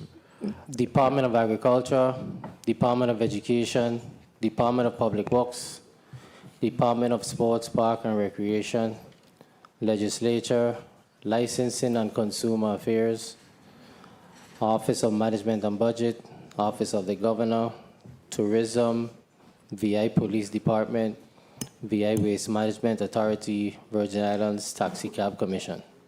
And the TARF is Bank 1 or 2? Bank 2. Bank 2. Very well. Thank you. Executive Director Smith, in respect to your staffing that you're trying to bring on board, I know that you mentioned that you're in the process of getting ready to do interviews. Have you gotten PRFs for those already? Have you consulted with Division of Personnel, Office of Management and Budget in regards to these new hires? Yes, I have all approvals for these positions to be advertised. It's initiated through the Office of Management and Budget that validates the initial funding to support the positions. They're then reviewed. The PRF is then validated and reviewed through the Department of Personnel, Division of Personnel, and then we are allowed to advertise. We have gone through the full centralized requirements for this process, and we are at the phase of selection, internal selection, so we're at that phase. So we have gone through the process, yes. And can you enumerate those positions again? Because for me, I think the priority is staffing. So can you enumerate those positions currently? While it's not our ideal staffing levels, we have two enforcement positions slated for St. Thomas and one for St. Croix, and one administrative support staff position slated for St. Thomas. It doesn't meet our full staffing needs, but based on our limited budget levels, that's what we're able to do at this time. Okay, so that's a total of 4 positions that's currently being pursued? Correct. Very well, thank you. At this time, the chair would yield to the bill sponsor, Senator Angel Volquez. You recognize for your 6 minutes. Yes, thank you, Mr. Chair. I'm going to start off with the LISA 36-0092. And as I mentioned in my opening statement, we unfortunately, the legislature, after review and research, cannot specifically amend a contractual agreement based on law, Title 31, Section 205. So, I've requested the support of Property and Procurement. If in fact there needs to be any revisions to the contract, then they would be the ones to provide that. But one thing I wanted to ask Mr. Claxton is that he did mention that there was a disciplinary committee that was established. And I believe, based on those names, none of those individuals are actually drivers, which I thought was good. Is that correct? Yes, Senator Volquez. Okay, so they're not drivers, but they're part of the disciplinary committee that would then, rather than trying to They are fully active in the community. Correct. They have correct. a copy of the bylaws. They have everything that will take them to make a fair decision. We as the administration wouldn't be included in their decision. They hear the case, they make their decision, move on from there. And that's a good move from a due process standpoint, so I just wanted to commend you on that. Now I'll switch over to 36-0045. The need is immediate. The Taxicab Commission is drowning in paper with files at risk for permanent loss. Operators are losing time for processing their renewals, which means accepting another wait when in fact they could be out there working. Time off of the road obviously affects them. So we're trying our best to see what we can do to fix that dysfunction. And the commission basically needs to upgrade in order to enforce properly. I think we're having a discussion where we're trying to separate the two. Two of them are needed. Even though we have additional employees, they're still going to be working in a very antiquated system. So fixing the inefficiency starts with better tools. You can't enforce rules or track medallions or ensure accountability with a broken filing cabinet. So this upgrade is part of professionalizing the agency and bringing it up to par with other agencies and departments across this government. It is far too antiquated. And of course, having BIT overseeing the implementation and the integration, it doesn't mean we're just giving them a blank check. It means supervision, a supervised investment with technological support and procurement reviews and accountability built in. Now, one of the big issues is obviously we're talking about this funding source, and I know Mr. Wells and I, we good, even though he raised his voice a little bit about me, but that's okay. We're still good. The Commissioner of Finance, we requested the fund balances on a few occasions. And what I'm concerned about is, can you explain what internal controls currently exist to track the inflows and the outflows of the Tourism Advertising Revolving Fund? Because while the comment was made that we keep over appropriating, when we look at the numbers, and based on back in 2023 when we were told it was going to be audited, and then I know for a fact because I asked the Commissioner the question, has it been audited? And he said yes. So I am at this point perplexed as to what exactly the inflows and the outflows of that fund is, because how is the Department of Tourism receiving information on the funds available, balances and expenditures to make decisions about whatever they need to do? Has the Department of Tourism ever been notified of any restrictions or shortfalls or transfers from the fund? And if so, under what authority? So there are a few questions that are floating around in my brain pertinent to this specific fund and the utilization of it. So perhaps if possible, you could elaborate and help us, or help me at least, understand. So, Senator, let me start and let the Assistant Commissioner complete. When we started looking last year, you asked the question if we have placed any restrictions. Last year, we went and had meetings with the Department of Tourism, realized that they had bills from prior years that were not paid. So therefore, we put some restrictions in place to say, hey, here's what needs to be done. We need to come clean in terms of what is outstanding from the Department of Tourism. 1 minute. Going to the Department of Finance and OMB. Then I start putting restrictions in place to reduce their budgets in the current year for the prior year expenses to try to reconcile this thing. Sorry to say, Senator, at times we have situations like this where there are invoices that are sitting in departments that don't reach to the Department of Finance. So you have situations where you have in excess, as he's saying, the accounts payable aging basically in 8 figures. 30 seconds. And then we're sitting there trying to reconcile, saying the account balance saying one thing, but we have all these outstanding items that go back years. And it creates issues for us to say, well, go ahead and further appropriate against this fund when we know there's issues that we need to correct. I think you just about covered everything. I don't think I need to add to that.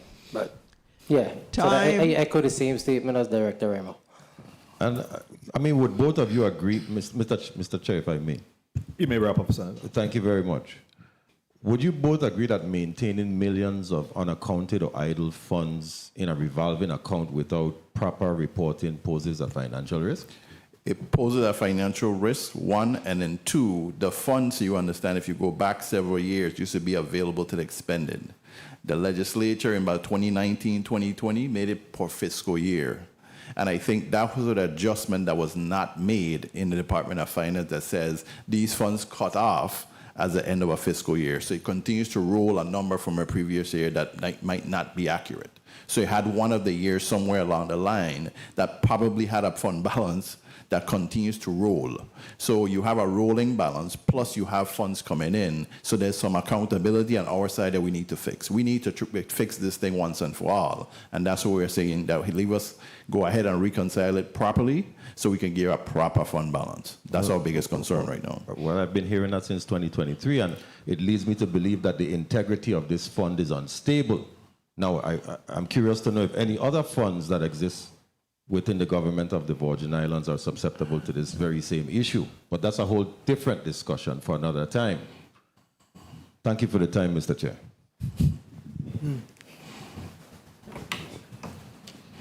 Thank you, Senator Balkes. Silence of the Lamb. All right, I think that rounds out the discussion on the first block. I'll go to the testifiers for some closing comments at this time. If you would like to make, before I do that, I wanted to ask you, Mr. Smith, Mervyn Smith, in regards to the Eastern Taxi Association, what's your attire requirements? Well, basically, just how I'm dressed. We have a red shirt, black pants. You must have black shoes, and every shirt requires a collar. Okay. And what happens? Do you allow for private taxi drivers to be able to operate out of the Eastern area? Well, we are currently under Port Authority, and we cannot, in our initial contract that we had with Port Authority, we as the taxi operators cannot stop an individual from coming to pick up their private job on their stand. Understand? So any driver is open to come and pick up as they fit. Very well. Which means you can't control the attire either, because of course you can't stop No, they them. can come and pick up with whatever attire they choose to. Yeah, very well. I'll allow for some closing comments. I'll start with the taxi driver, Mr. Connor. Sean Connor, St. Thomas Taxi. I just want to say, as I mentioned, we support this bill, 460045. Going forward, y'all have it in consideration. Very well. Thank you. Mr. Smith, Marvin Smith.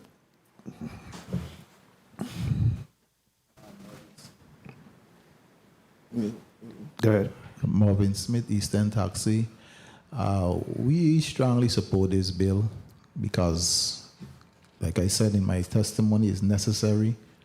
There's no reason why in 2025 the Taxi Cab Commission should be operating with paper. It should be technologically sound so we can conduct business at an accurate and reliable for all. So in closing, we support it strongly, and I hope the senators will support it as well. Thank you. Thank you very much, Mr. Smith. Mr. Clarkston, you can speak on both bills in your closing. I'm going to refer to the Taxi Cab Commission first. Sean Clarkson, St. John Taxi Association. I don't know how many people in this quorum has been down to Taxi Cab Commission, but I speaking frankly from what I see, it's the pits. It's really behind time. The ladies that's trying to accommodate the taxi drivers is nothing easy because everything is handwritten.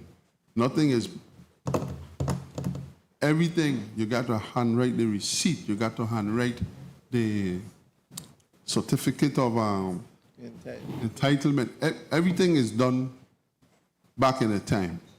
So we, as the body of St. John Taxi Association, clearly supports for some type of fund to help what's going on down in Taxi Cab Commission. Now we're moving on to St. John Taxi. St. John Taxi has came a far way from what it was to what it is now. We can't please everybody, so there's always going to be some kind of kickback. A uniform was in place so that we can all look alike. If we don't do that, then those who oppose the uniform will come down in a flamboyant shirt and a green pants, stating that they can work. It's designed so we all can be uniformed and look alike. In closing, I want to thank you, Mr. Chairman, and your whole quorum here that supported us and invited us to your establishment. Thank you. Thank you very much, Mr. Clarkston. Next, we'll go to Ms. Melissa Smith. Thank you. I'm going to reiterate that the Taxi Cab Commission strongly needs an upgrade to its existing technology and the process of documentation and processing clients. This process is quite frankly antiquated, and we do need the support of funding that would bring us forth, that would move us forward in technology. I think a baseline point forward automated system is just minimal. It's not even a luxury. It's a necessity. It's almost embarrassing that we operate in this decade with an antiquated system. It shouldn't even be a paper-based system. It should be a point forward. You enter a plate number, a taxi driver's name, and you're able to push a button and they are processed. It should not be a paper-based system at all. Unfortunately, this system has been inherited. I'm not comfortable with it, and it must be upgraded for us to be truly transparent, truly seamless, and truly accountable. The support of this, I think it's a minimal investment, and it's an investment where we are going to see outcomes through cost-benefit analysis, and in fact, it would ease the workload of our existing staffers. I think we should visit the Taxi Cab Commission to see what we have to work with. We pull a file, just as Polk has described. You have to research the file. We shouldn't have to do that for every single customer. It should be an automated, digitized system. And it could start from a point-forward solution. And it's doable. So I'd like to thank, in closing, I'd like to thank Senator Francis and Senator Bolkes for the opportunity to testify. And I'm going to reiterate that this investment is not merely a technological upgrade. It's a commitment to elevating the Virgin Islands transportation standards, supporting local drivers, and delivering a seamless experience to every visitor who steps into the Taxi Cab Commission and to the staff. It's going to relieve the workload of our existing staffers. Thank you very much, Executive Director Smith. Mr. Rupert Ross, Director Ross. Good afternoon, and thank you for the opportunity to provide testimony on this bill 36046. I want to make certain that I share that when I looked at the bill, I looked at it from the point of view of technology and what we could do with the funds that were being proposed. Definitely, we've seen the Taxi Cab Commission and what work they do and how they do it, and we think that we can help improve the way that they do their work. And we've been investing our time and our efforts to go there and to make certain that they have the minimal things that they need to be able to get things done, and we will continue to do that. So thank you for the opportunity, and thank you again. Thank you, Director Ross.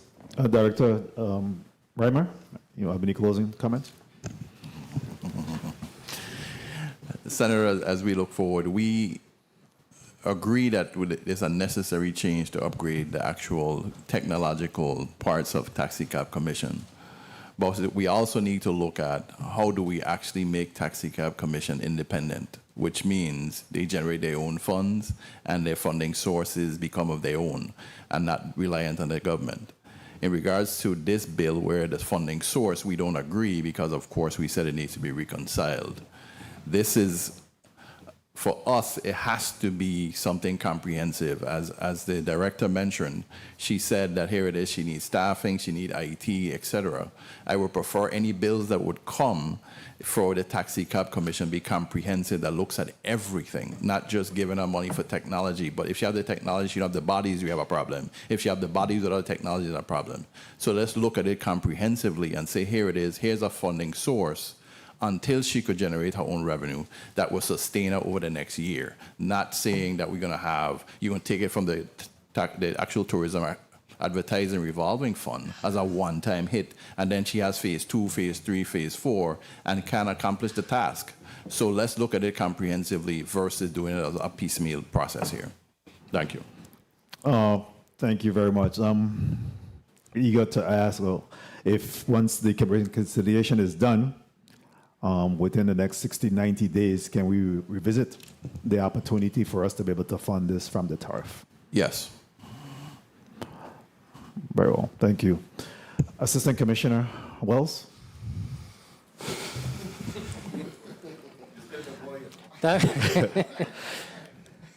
Thanks for the opportunity to present to the chairman and the committee on bill number 360045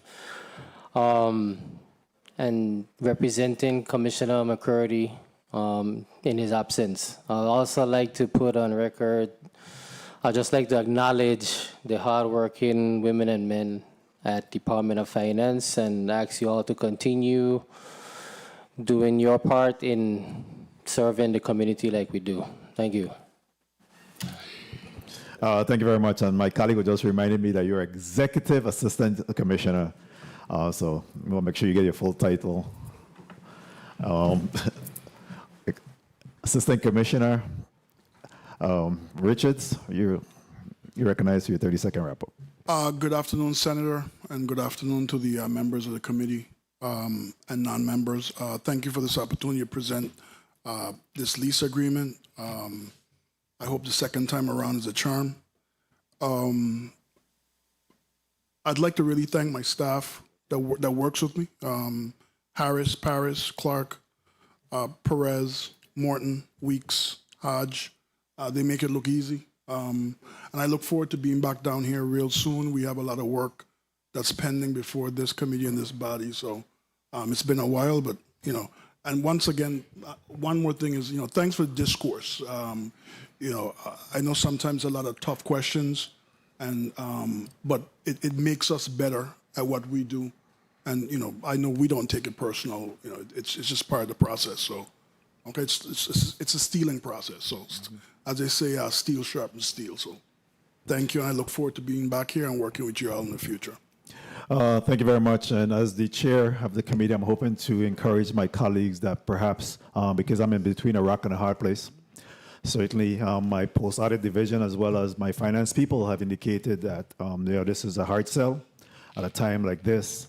And what I'm hoping to encourage is perhaps we could delay the implementation of this for 90 days until such time as we consider reconciliation of the account and make a decision while we work towards staffing up because there is a need.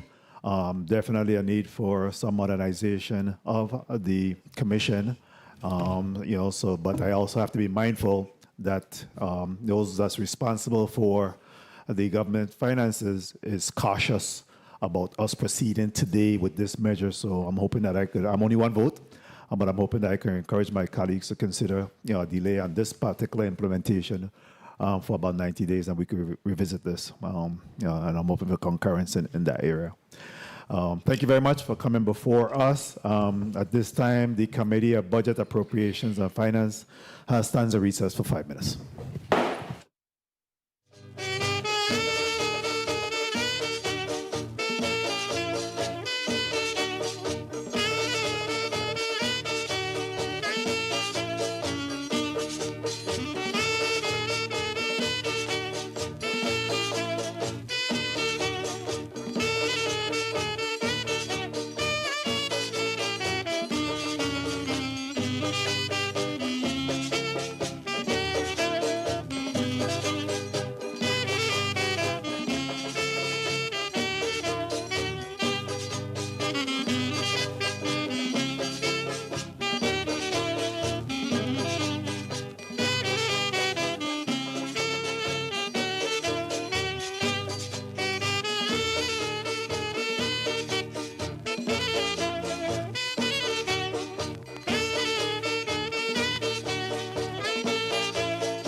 The Committee of Budget, Appropriations, and Finance of November 4th is back on record, out of recess. At this time, Madam Clerk, please call up the item in block number 2.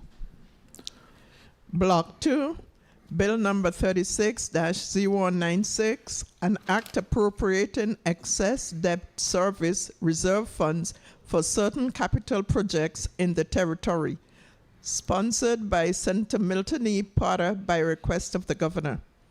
Invited testifiers, Honorable Derek A. Gabriel, Commissioner, VI Department of Public Works, Mr. Carlton Dow, Executive Director, VI Port Authority, and Mr. Nathan Simmons, Director, Finance and Administration, VI Public Finance Authority. This ends the reading of today's agenda, Mr. Chair.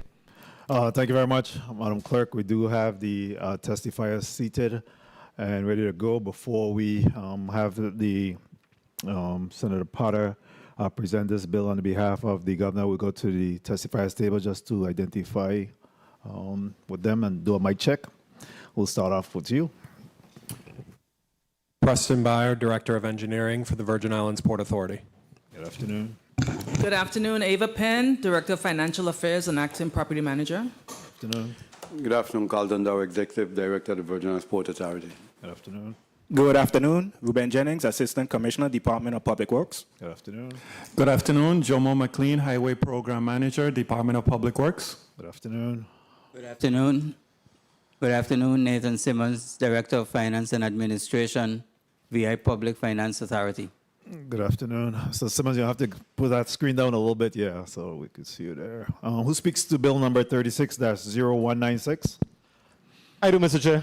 Mr. President, Senator Milton Potter, you recognize for presentation on bill number 36-0196.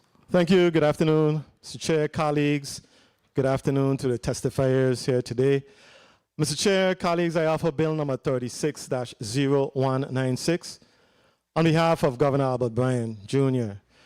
This measure directs surplus debt service reserve funds towards vital capital projects, turning what is often a static reserve into tangible improvements for our communities.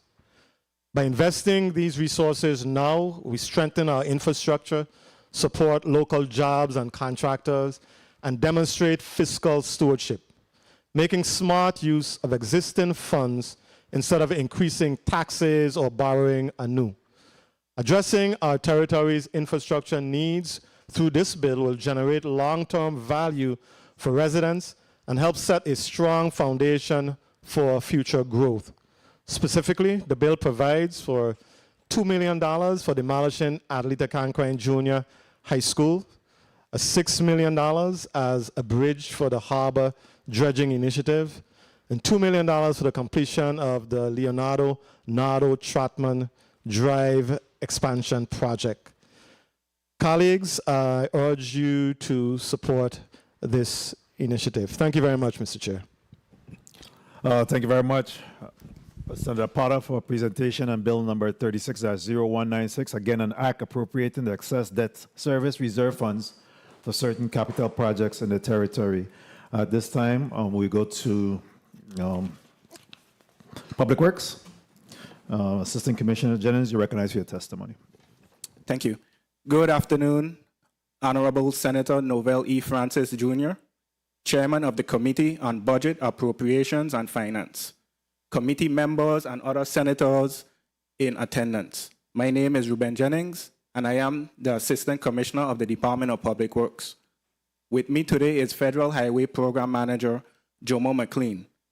Thank you for this opportunity to provide testimony in support of Bill number 36-0196, an act appropriating excess debt service reserve funds for certain capital projects in the territory. The Leonardo Nardo Trotman Drive project in Estate Charles Amali St. Thomas is a key infrastructure initiative that demands proper planning, funding, and the integration of all necessary utilities to ensure its success. In the fiscal year ending September 30th, 2021, Act 8465 appropriated $2 million from the Community Facilities Trust account to the Department of Public Works for this purpose. This appropriation provides the department with the necessary resources to advance the project responsibly and effectively. It is important to note that incorporating all necessary utilities, particularly wastewater infrastructure, is essential to prevent further disruptions and ensure that the roadway and the surrounding areas are fully operational. An allocation of $2 million from the Debt Service Reserve Fund would greatly support the completion of the Leonardo Nardo Trotman Drive expansion. Furthermore, the land for this project was donated under a deed of covenant, obligating the territory to continue development of the roadway. Upholding this covenant ensures that the original intent of the donation is honored while advancing vital community infrastructure. Currently, this phase of the project is limited to the section extended from behind the Tutu Park Mall to the Charles W. Turnbull Regional Public Library. Work in Tutu and other areas are not included in this phase. The Department of Public Works values the legislature's commitment to providing necessary funding and stands ready to continue collaborating to ensure the transparent and effective use of these funds for the benefit of the community. Thank you for your time and support. We stand ready for any questions you may have. Thank you very much, Assistant Commissioner Jennings, for your testimony. At this time, we'll go to Mr.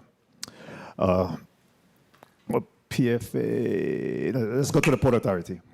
Port Authority, Carlton Dow, Executive Director, for your testimony. Thank you, Mr. Chairman. Good afternoon, Honorable Novell E. Francis Jr., Chairman of the Committee on Budget, Appropriation and Finance of the 36th Legislature of the Virgin Islands, all senators present, legislative staff, and the listening and viewing audience. I am Carlton Dow, the Executive Director of the Virgin Islands Port Authority, hereinafter referred to as VIPA. Thank you for the opportunity to present testimony regarding Bill number 36-096. This bill includes two appropriations for the Virgin Islands Port Authority, the first for $2 million and the second for $6 million, totaling $8 million.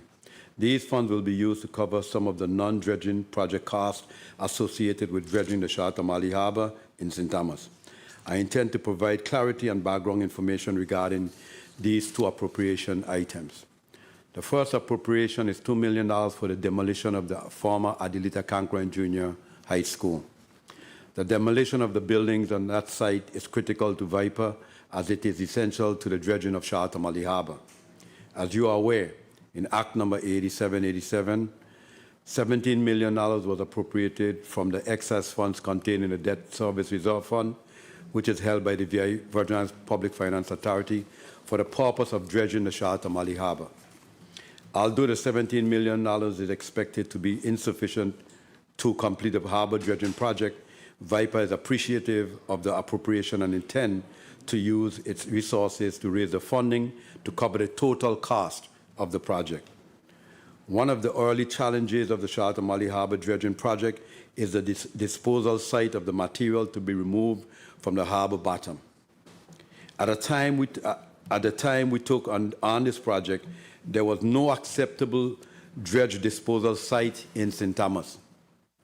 After consideration, our staff determined the most feasible and cost-effective site was to use the Adelita Cancroin Junior High School as a temporary disposal site for beach-quality material dredged from the harbor. As a part of the permit process, the Coastal Zone Management Commission and the Army Corps of Engineers approved the use of this site for that purpose. However, to use the site, the buildings on the property must be removed. Therefore, since the demolition of the building is related to the dredging of the harbor, we requested assistance from the central government to help cover the cost of demolishing the buildings at Cancroin School so we can immediately commence the dredging of the Shatamali Harbor project. VIPA is not sitting and waiting for all the funds to fall into place at one time. Acting in good faith and with the assurance of the governor's assistance, we have started a project by soliciting bids for the demolition of the buildings. A contractor has been selected, and a contract has been executed to undertake the work. We anticipate demolishing demolition starting by December of 2025, and the full scope of the project being completed within 10 months. I have attached a breakdown of the projected demolition cost based on an executed contract. As you will see, the expected cost exceeds the $2 million appropriation requested. VIPA will use its available resources to cover any additional costs arising from the contract. So to be clear, the $2 million appropriated in this bill will be used as a significant contribution toward demolishing the buildings on the Conquering School site, enabling VIPA to temporarily use the site as a disposal site for beach-quality dredge material from Shatamali Harbor. We intend to make the beach-quality dredge material available to the local community, including the hotels, schools, and other residents, or even the beaches that has to be restored. The second appropriation of $6 million is also related to dredging in the Shatamali Harbor. When VIPA considered dredging the Shatamali Harbor, it was realized that the $17 million available from Virgin Islands Public Finance Authority was insufficient. Despite inadequate funding, WICO still requires that the entrance channel and turning basin be deepened via dredging to accommodate the larger ships visiting our destination and those planning to visit. As we review the cost to dredge to the depth requested by WICO and its cruise ship partners, we have determined that the dredging will exceed $17 million. Therefore, VIPA considered other funding sources to secure the funds needed to complete the dredging. After discussions internally and with our external financial advisors, VIPA has considered other funding sources to secure the funds needed to complete the dredging. We are considering bank or bond financing, but have not made a final decision. This will enable us to dredge Shatamali Harbor and the other harbors that need dredging. To secure this bank or bond financing, we need to demonstrate a source of revenue that can repay the funds. Considering this need, VIPA's governing board authorized the increase of port dues charged in VIPA's marine tariff by $3 per cruise ship passenger that enters the St. Thomas-St. John district. That is an increase from $6.84 to $9.84. This $3 increase will be dedicated exclusively to the dredging needs of the St. Thomas harbors. The increase in port dues was discussed with the cruise ship companies, as we typically do when fee increases are to be implemented. They understood the importance of the harbor dredging project and were willing to pay the fee increase on the condition that the revenues collected from the fee be used to dredge the harbors. The cruise line's other challenge was that the fee commencement date was set for April of 2025. This commencement date did not align with the cruise line scheduling, as its rates are published 2 years in advance. The cruise lines asked if we could delay the collection of the fee for 18 months.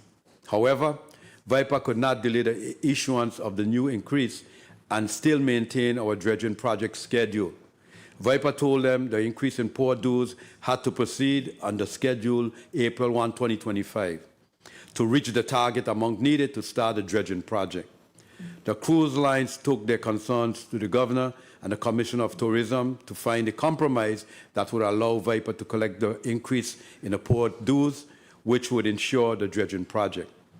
As a result, it is our understanding that the $6 million will serve as a bridge to secure the initial dredging costs for VIPA, and therefore the cruise ship companies will commence paying the increased port dues. Since April 2025, we have started issuing invoices and collecting dredging fees from some cruise ship companies. This does not exempt the cruise lines from paying the port dues increase.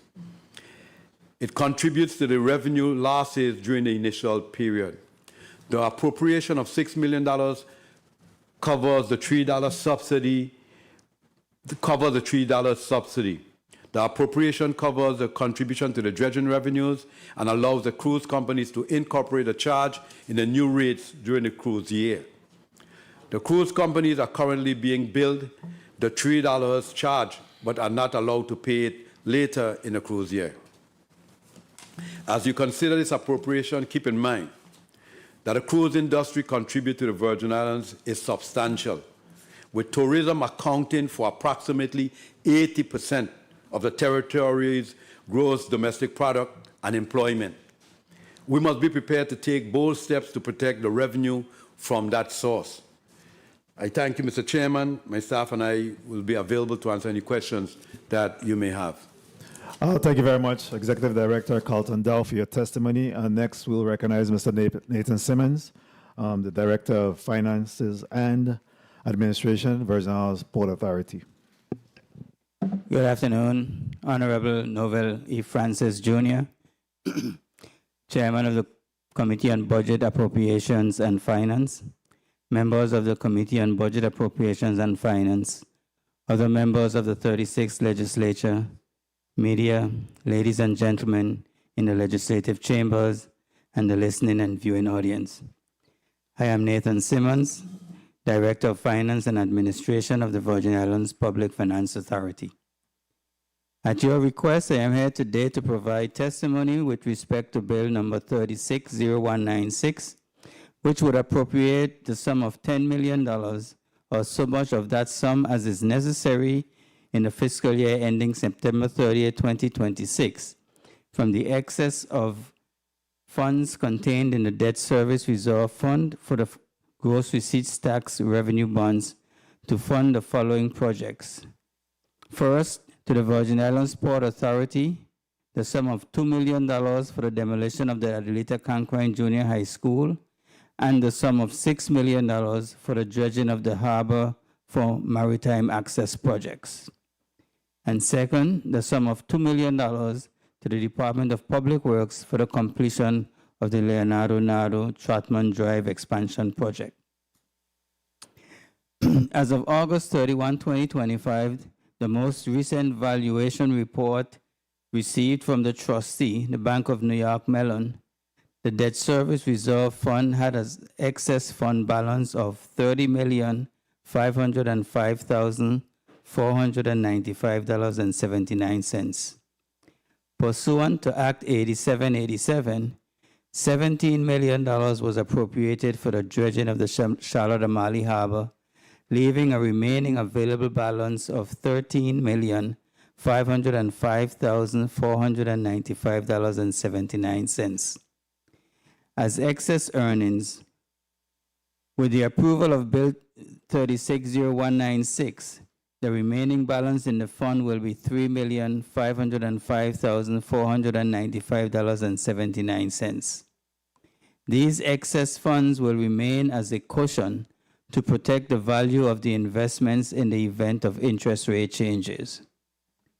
The Virgin Islands Public Finance Authority supports this bill appropriating excess debt service reserve funds for the aforementioned project. Mr. Chairman, this concludes my testimony. I am available to respond to questions with respect to the debt service reserve fund. Thank you very much, Mr. Nathan Simmons. I think that rounds out the testimony on this particular bill number 36-0196. At this time, the committee will stand in recess for 3 minutes.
Thank you very much. And we're back on record. This is the Committee of Budget, Appropriations, and Finance. And of course, before us right now, we have Bill number 36-0196 under consideration. Mr. Simmons, before I know that you just completed your testimony, can you speak to how the debt service, how is that replenished? How is that funded? You know, what's happening that creates the debt service and the monies or funds going into the debt service reserve fund? The debt service reserve is established at the time that the bonds are issued, and it is there to actually as a backstop in the event that the payments are not made, then the trustee will draw against the debt service reserve to make the payment. So those monies are invested, and over the years, the interest earnings are appropriated by this legislature. But the principal amount in terms of the debt service reserve account remains available in the event of any inability to make payments.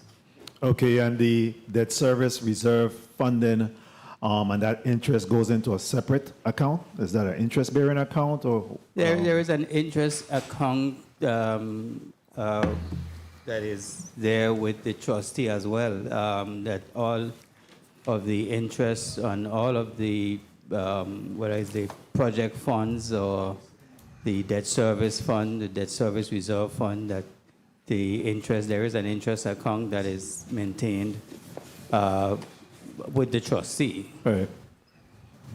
Okay. And based on, you said in your testimony again, Act 87 and 87 allowed for $17 million to be appropriated for the dredging of the Charlotte-Amalie Harbor, leaving a balance of 13.5. And of course, with this bill now, there's an additional proposed use of $10 million, which will leave a cushion of about $3.5 million. Yes, that is correct. And is that cushion required by statute or any guidelines? No. However, we have to keep in mind that these are investment earnings. So you earn money on your investment, but until you actually draw it out, it's just earnings on your investment. It's not cash. It's accrual of your investment. So with interest rate fluctuations, your investment could depreciate depending on market conditions. So that you could see your value with the interest rate dropping, you could see your value go down at some point. So you want to make sure you have a sufficient cushion so that if your investment goes down, it does not go below the amount that you need to fund the appropriations that you have outstanding. Very well. And of course, the cushion then is the responsible thing to do to at least maintain some funding within the account. Correct? There is no set formula in terms of what you should have as a cushion.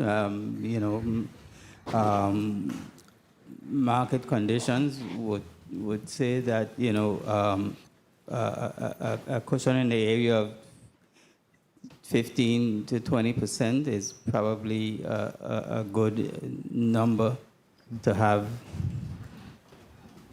No problem. All right, we'll open up the floor at this time to my colleagues for questions. We'll do a 4-minute round, and Senator Blyden, you're recognized for your 4 minutes. Thank you so much, Mr. Chair, and good afternoon again to my colleagues. Good afternoon, testifiers, and thank you so much for your testimonies. I do support this bill in respect to basically utilizing. First of all, I want to thank the sponsor, Senator Potter, on behalf of the governor for the $10 million that's necessary to use in respect to certain capital projects. One is to demolish the Cancrine Junior High School, $2 million. Dredging of the marine access project, $6 million, and $2 million for the Leonardo Trotman Drive. All three of them are very important. I want to speak to the importance of the dredging of the harbor in respect to the turning basin and the larger ship, the Oasis class ship, they call them? Icon, yeah, because that's a lot of visitors, a lot of money to the territory, and it's necessary to stay in terms of on top of things when it comes to our other destination, etc. And being able to draw those type of ships in the territory. The Leonardo Trotman Drive, Our Country by Dunu Pass. I mean, that project is not only important, but it's necessary. Our day and nightmare right about now, since they close that little shopping mall in Fort Milner, it's crazy out there. Every time I go that way, I go over the hill through Dunu and go back. I can't deal with that at all. That's too much pressure. I don't like it. And it needs attention like yesterday. You get complaining every day about that. Traffic like crazy. And also, the Cancrine Junior High School, $2 million to demolish in terms of expanding the port and what's going on in that space. So I stand in support of all of those bills. I know there's an amendment that's coming, which I do support also, to basically amend it by striking completion of the Leonardo Trotman Drive expansion project and inserting paving of Estate Baron Spot North. It's a terror. If you can't drive that road, it's a problem also.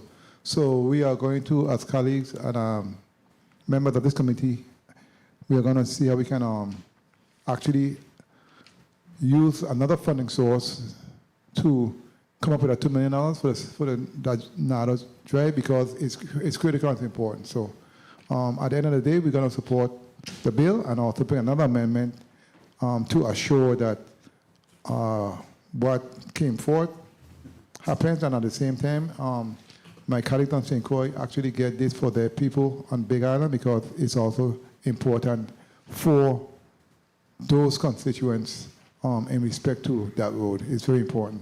So, Mr. Chair, we really don't need to talk or ask any questions. We understand the mission, and we're going to make sure it happens. Thank you so much for the time. Thank you. Thank you. Thank you very much, Senator Blyden.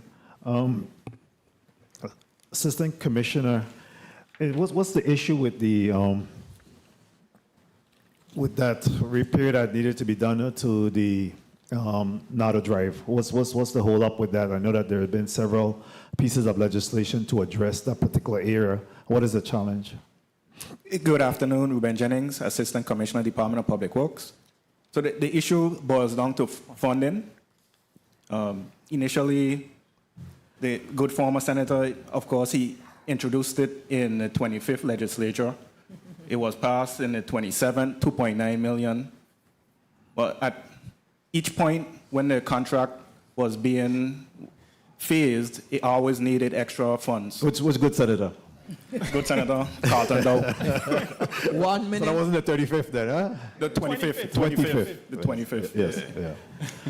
You frightened me for a minute. Yeah, go ahead. Yeah, so funding has been the crux of the issue. Yes. And every time we wait, the price escalates just based on our economy. Mm-hmm. Right now, we pay times 2 in comparison to Puerto Rico stateside in paving roads. Right. Yeah. Okay. So the $2 million will be sufficient to be able to complete that project? So, no, we're doing a phased approach. Mm-hmm. So it would be substantial, where we would be able to make the necessary connections and to open the road. Mm-hmm. But in terms of safety, we would need to revisit and get some additional funding. Okay. And as you also admitted in your testimony, or spoke about in your testimony, under Act 8465, there were $2 million also appropriated at that time for that repair. You still have that funding available and have access to it? Yes, we do. All right. And I want to thank I think that was the 35th legislature. 34th. 34th. Yes. Yeah. Just thank the legislature. Yeah. All right. All right, very well. At this time, the chair will recognize Senator Fonseca. You're recognized for your 4 minutes. Yes, thank you, Mr. Chair. So I'm in support of Bill 36-0196 and the amendments that are to come. I wanted to ask Director Nathan Simmons. Okay, so the most recent valuation report from the trustee says the Bank of New York Mellon, the debt service reserve, had an excess balance of $30,505,495.79. Excess balance. What is the actual balance in that account? Around 70 million. About 70 million. That's the same fund that was about $140 million last year? No, this is pertaining to the gross receipts tax bonds. Okay, so the other account which was used prior with the Mellon Bank of New York, what's the balance in that one? Which other? The previous reserve fund that last year you reported had a balance of, yeah. The reserve fund that we had previously on the on the matching fund bonds no longer exists. Remember when we did the securitization, we rolled that reserve fund into the transaction. So that reserve fund was eliminated, and those funds were used to reduce the size of the amount of funds that we borrowed for the securitization. Okay. Okay, so you said now we're going to take we're going to take from $17 million was for the dredging. We're going to add 6 more to the dredging. That's going to be 23 million, 2 million for Concrine, 2 million for Trotman Drive. Okay, so now you made a mention here, the 3,505,000 will now be the excess funds, right? Yes. Okay, good. So it will remain as a cushion to protect the value of investment in the event of interest rate changes. Interest rates are on the way down or on the way up right now? Down. Down. So based on the fact that they're on the way down, you've considered that when you selected the $3.5 million as a cushion? We didn't select the 3.5. The 3.5 just would be the remaining balance if this appropriation is passed.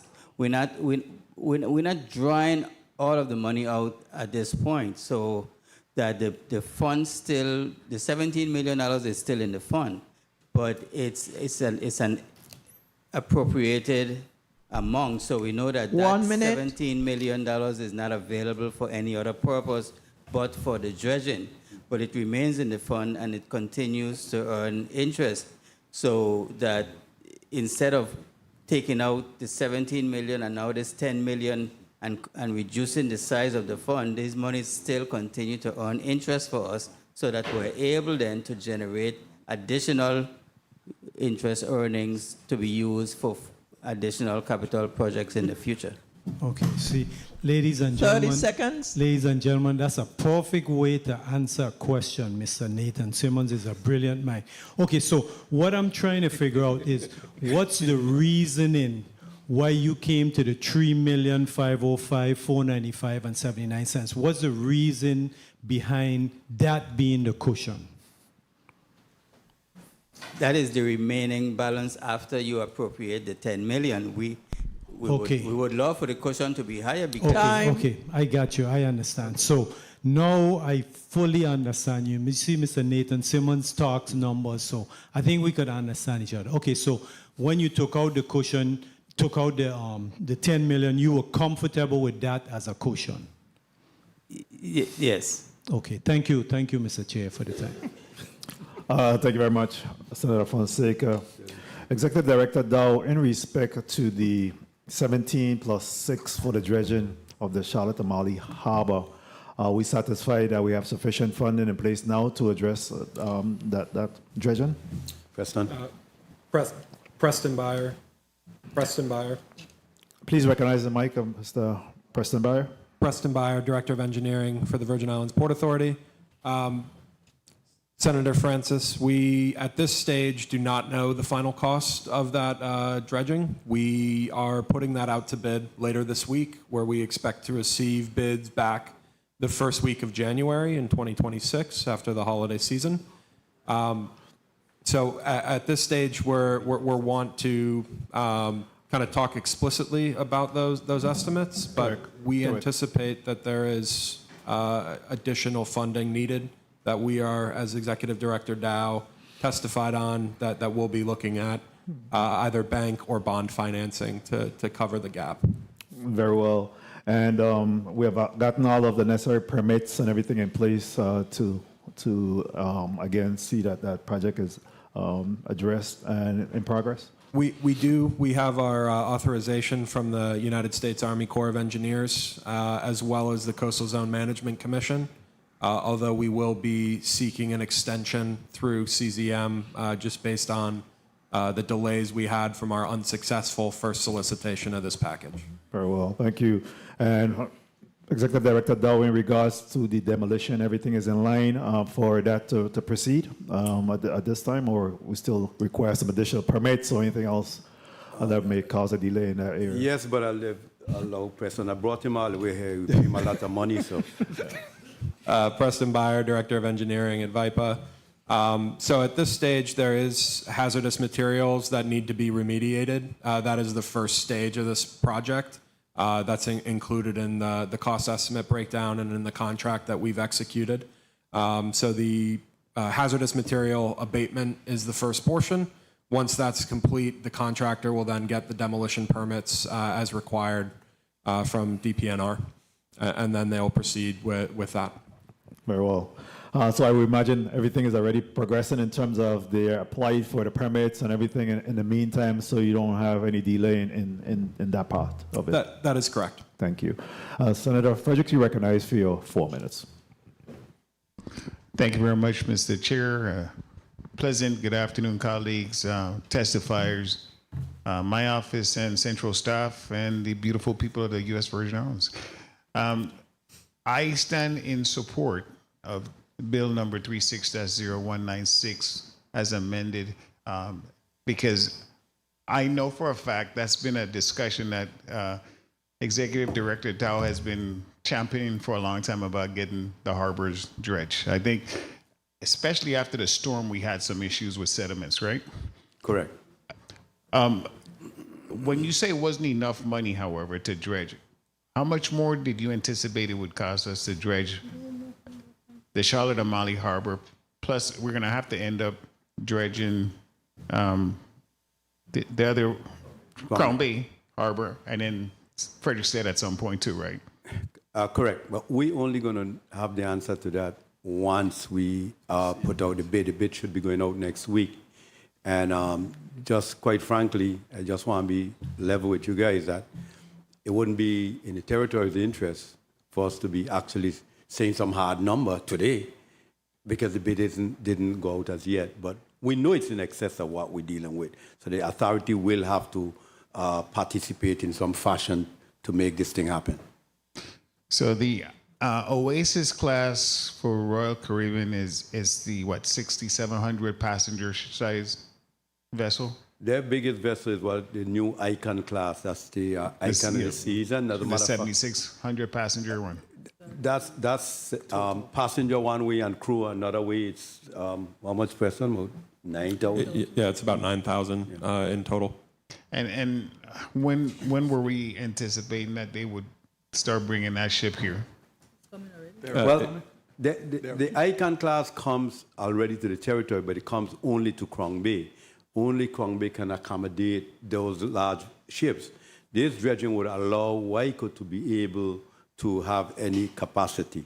And since you ask, down the line, that's why we also have to dredge in Frederiksted so that they can take, right now, the ships going there can carry over 3,000 people.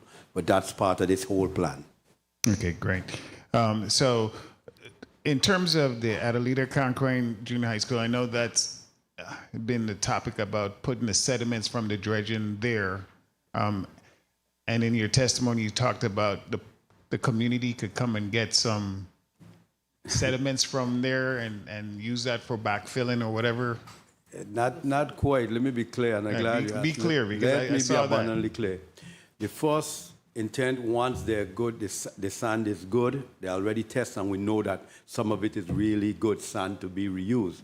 There is beaches in the territory that has eroded, government beaches, private beaches. That would be the first preference. And in consultation, let me make it clear, in consultation with DPNR, because they would have some say-so in what we do with those, the sand. The grade sand that you're anticipating, is that what's on the beaches right now, or is it a different type of sand? Preston Byer, Director of Engineering at VIPA.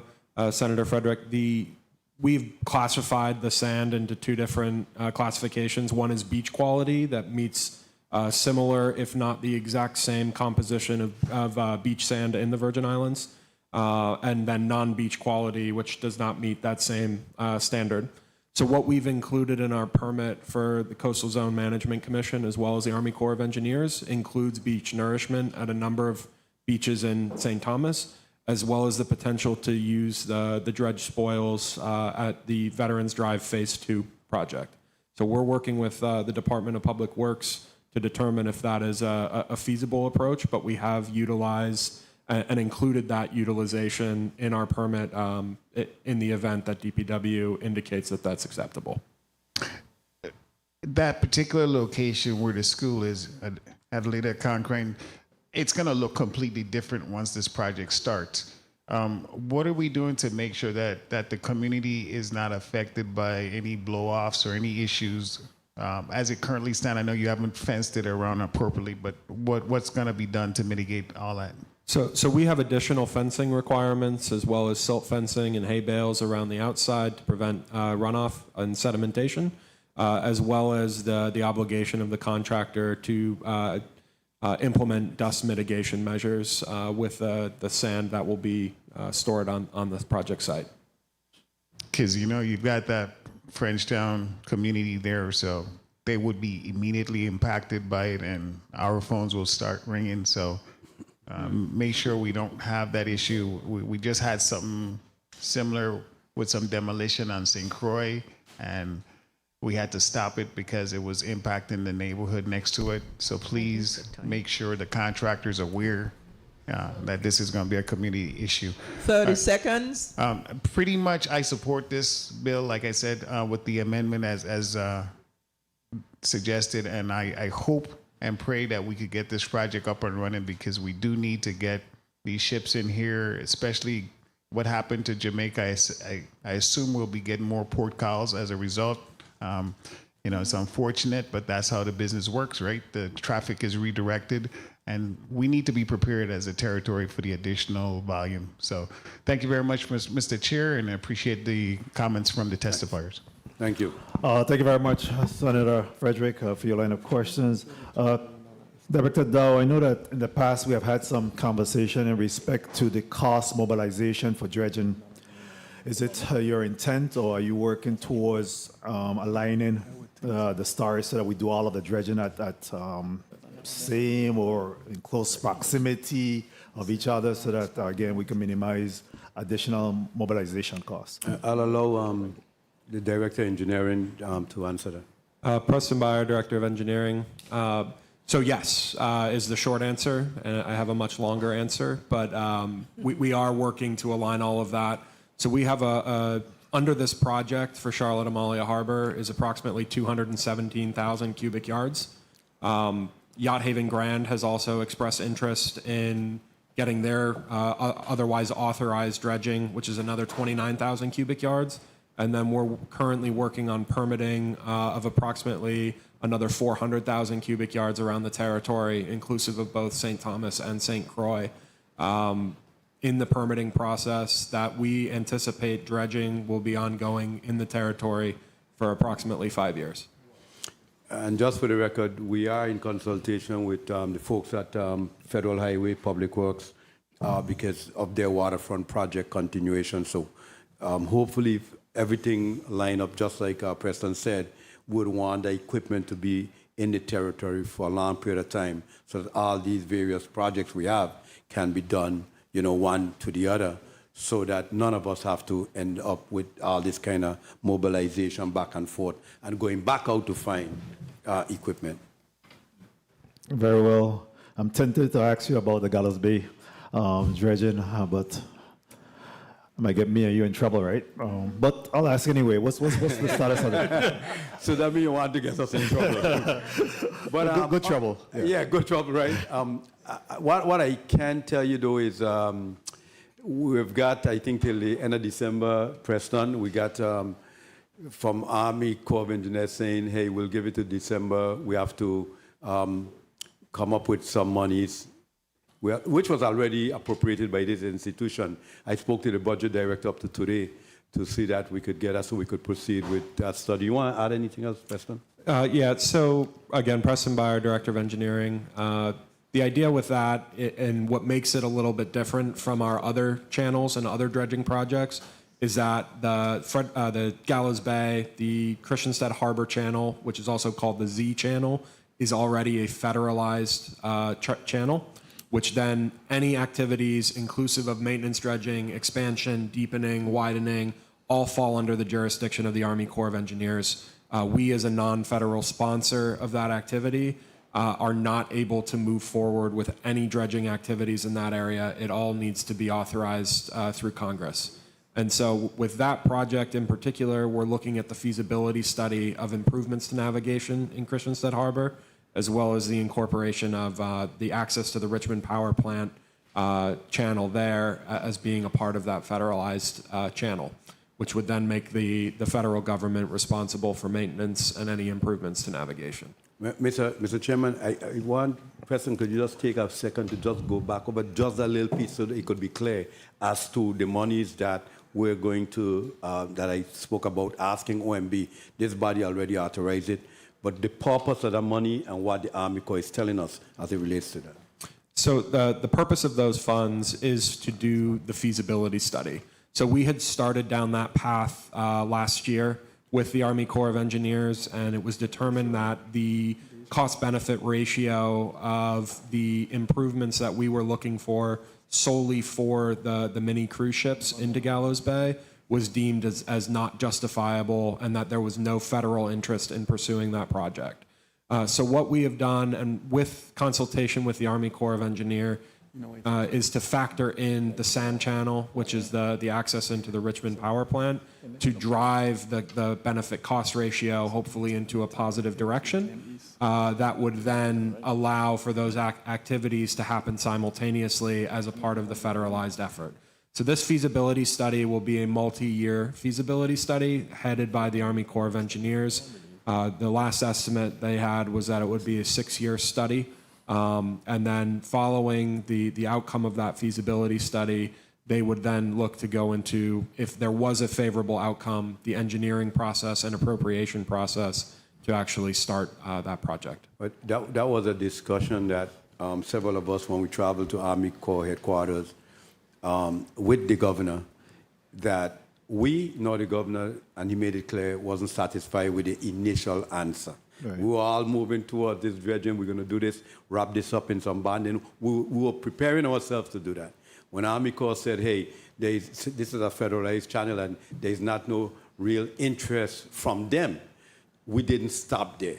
We didn't take their answer and they said, okay, we could look at it further, but we've got to do this feasibility study, and that's where the money, and they give us until December of this year to come up with the money so that they can do that feasibility. And just like Preston said, the nexus to trying to persuade them is, which is the truth, the channel, that passageway that's used for the Richmond Power Plant.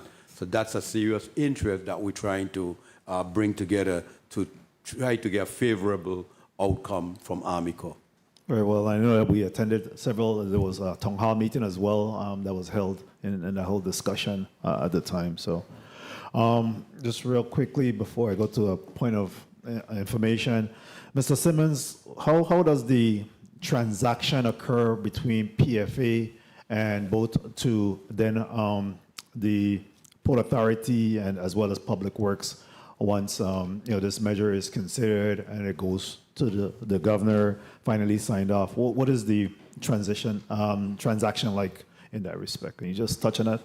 Yeah, well, interest earnings are considered bond proceeds because the interest earnings on the bond proceeds itself. So, for all intents and purposes, the federal government considers that as bond proceeds. So, we would allocate the appropriation in the same manner that we would allocate bond proceeds for any project that the legislature authorized.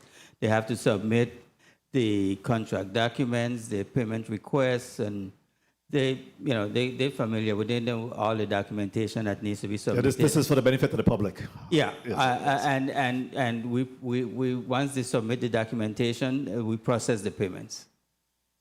Thank you. Point of information, Senator Blyden, and I will come to you, Senator Foster. Go. Thank you so much, Mr. Chair. Director Dow, in respect to the drenching materials that you say is beach quality, that you're going to make available to hotels, schools, and other community members, I have two quick questions for you in that respect. Number one, is it free? And number two, what the cost? Is it free or? And number two, what would that process look like in respect to making it available to all of those? Well, it depends on where it's going. When I say where it's going, if it's going to a government beach, then that's a discussion with DPNR. We don't expect. I'm just speaking just off the cuff. I don't expect that we'll be charging one of our beach. Correct. Or the beaches of the territory. The financial advisor here kicking me under the table. No, but the fact is, no. Let's be straight up. We don't expect, because the government is helping the port as well in this project. So we don't expect to be trying to charge or get money from the government for public beaches.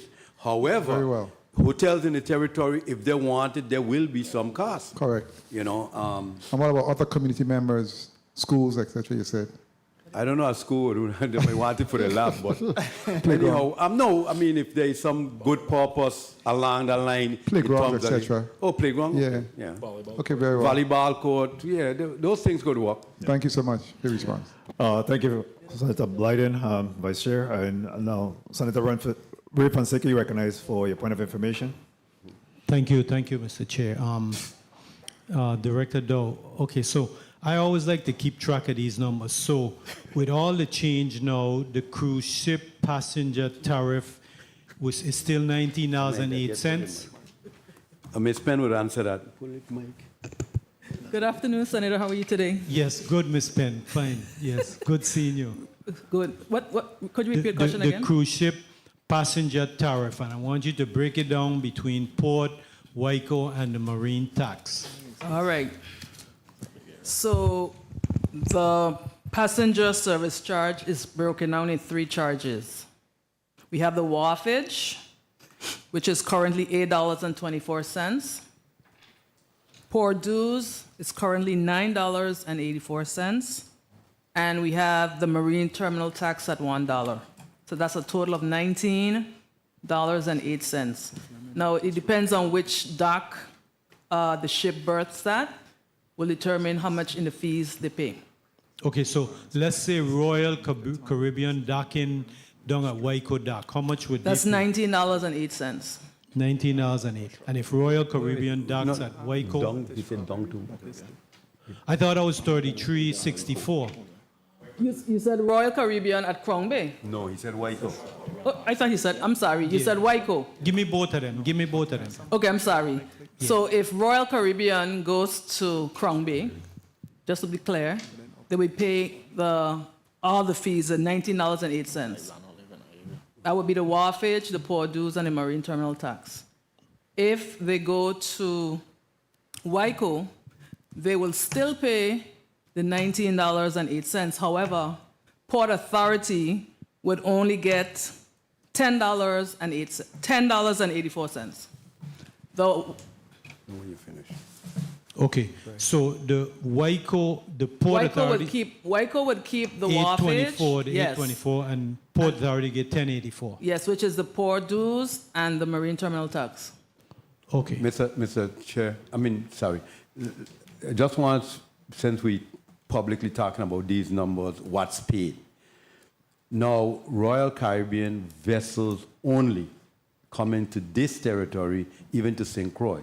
Right now pays outside of what she just said to you, they still pay additional $5, which has to do with the pre-development of the project we're discussing. And in St. Croix, they pay additional $5. Sorry, they were paying the additional $5 in St. Croix as well. But that time has come, and that's for some projects that we discuss along with Royal. So just so that you can understand clearly what the pots of monies are and for what. Thank you, Mr. Chair. Thank you very much, Senator Fonseca. Next, we'll recognize Senator Potter. You recognize for your 4 minutes. Thank you very much, Mr. Chair. So, Idida, what's the annual projected increase in port dues? The annual projected increase in port dues? Yeah, with the projected increases, which I think the cruise ships have pledged to honor. I think they haven't paid anything as yet, my understanding, for the... We bill them the additional $3, and then we, in turn, give them the subsidy of the $3. So that started in April of this year through March of next year. So they get billed for it, and then they get it back as a credit. Okay. For 1 year, for 12 months, and that ends March of 2026. And what will the port actually net from that? You mean what we would lose? Well, because we're giving them a subsidy. What would you lose? So it's like 5.9. It's 5. When we started the $3 in April, we anticipate that it would cost us almost $6 million in revenues that we would be not collecting. So it increased port dues. It went from $6.84 plus the $3 to $9.84. Okay. So that is the $3 increase in port dues. Okay. With regards to I know you, right out the gate, Edie Dow, you said that the $17 million was just not enough for the dredging project. It was not enough. So that's why we're going through this process of trying to find supplemental funding to complete the project. What is the projected cost? And I think the chair may have asked this question earlier, but you must have some number as to what the anticipated projected cost for this project would be. We know it's not $17 million, but... Senator, I tried to answer it earlier, and let me try again. Yeah. This actually is prepared to go to bid next week. This Friday. And it would not be in the territories of our interest to even say, this is what we're projecting on cost. We need to leave the market play their role, and then once we know that, we'll tell the public, we'll be telling you guys firsthand, because it's no military secret. But it would not be to our benefit Friday when this bid is going out for us to even have some idea to put to the public. Okay, fair enough. Yeah. Fair enough. But as soon as, let's be straight, as soon as we know that cost, we're going to come to you, the senators, and the public and say, here's what this ultimately going to cost. That's the piece that the authority is going to the market or to the local institutions to do. Fair enough. I wanted to ask about the Nardo Drive project. I wanted to get a clear understanding so that the people of the territory, particularly the people on the eastern end of St. Thomas, so they can get a clear understanding as to what that project would look like and what problem is it seeking to solve.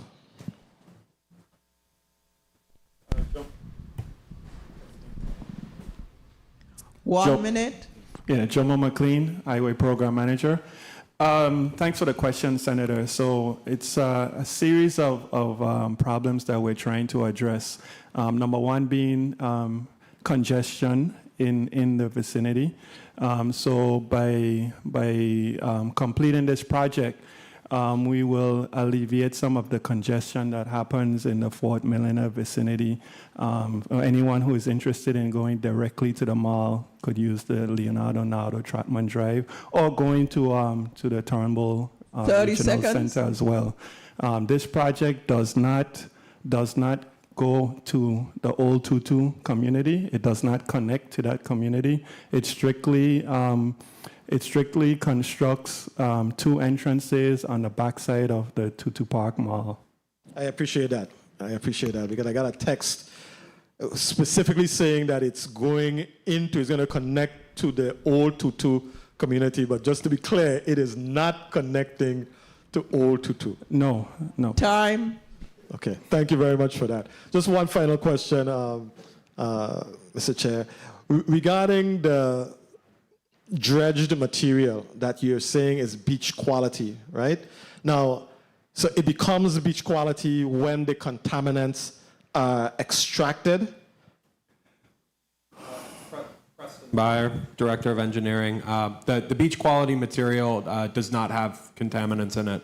It's new dredge from the entrance channel that has no contaminants. Okay, so there'll be, just trying to understand, when the dredge material is removed, you're saying depending on where it's dredged from, some may have contaminants, but based on the area that you extract some material from, that will be considered the beach quality. That is partially correct. The other element is the actual physical makeup of the dredge material. Some of it is silty sand, other is sandy silt, other is just sand. And so we, based on the geotechnical investigations that have taken place, we've set a delineator line as to what is classified as beach quality and what is classified as non-beach quality. Understood. Final question. I know that the Atlanta Concrete facility is, I guess the Army Corps is going to approve it as a temporary storage facility or for this dredged material. They did already. They have. That's a part of the permit. Before you could even dredge, you must tell them approval where So this was a part of the permitting process. Yes.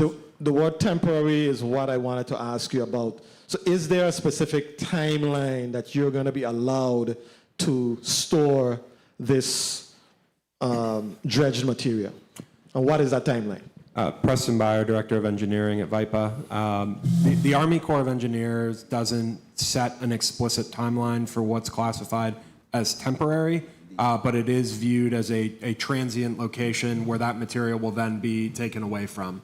This is in contrast to what is considered a final disposal site, where the material will be deposited and will not be moved again. So what we have viewed this area as is a temporary staging area with the intent of beneficial reuse of that beach quality material. Okay. Thank you for your feedback. Thanks for the flexibility, Mr. Chair. Thank you very much, Senator Potter, for your line of questions. Going back to Nardo Drive real quickly, is there excavation that's going to be required there? And is it asphalt, concrete? Can you describe a little bit in terms of the work to be done in that area? Jomo McLean, Highway Program Manager. So the scope of the project involves drainage installation. So there's a series of drainage culverts that are being installed, curb and gutter, concrete curb and gutter. The project was solicited with some alternatives, some ad alternates. So we did solicit with, originally the base bid was asphalt roadway, asphalt surface. And then we had an alternate for concrete pavement as an option. Also, there's guardrails and signage as a part of the project. Okay, good. Thank you. And Mr. Breyer, in regards to the dredging, how long that would be good for? I mean, how often would you have to dredge the Charlotte-Amalie Harbor? Preston Byer, Director of Engineering. To date, actually, the Charlotte-Amalie Harbor has never really been dredged. There's been one attempt in the early 2000s, but in recent history, there hasn't been much movement of the sediment. However, utilizing Crown Bay as an example, we last conducted dredging there in 2014, and it's due for dredging. We're starting the permitting process right now with the expectation of that getting that dredge accomplished before 2030. So I would say on average, and it depends on storms, it depends on upstream use in the drainage way on the land side, that every 10 to 15 years should be the expectation. Okay, and is the cruise ship in any way or form contributing to the buildup?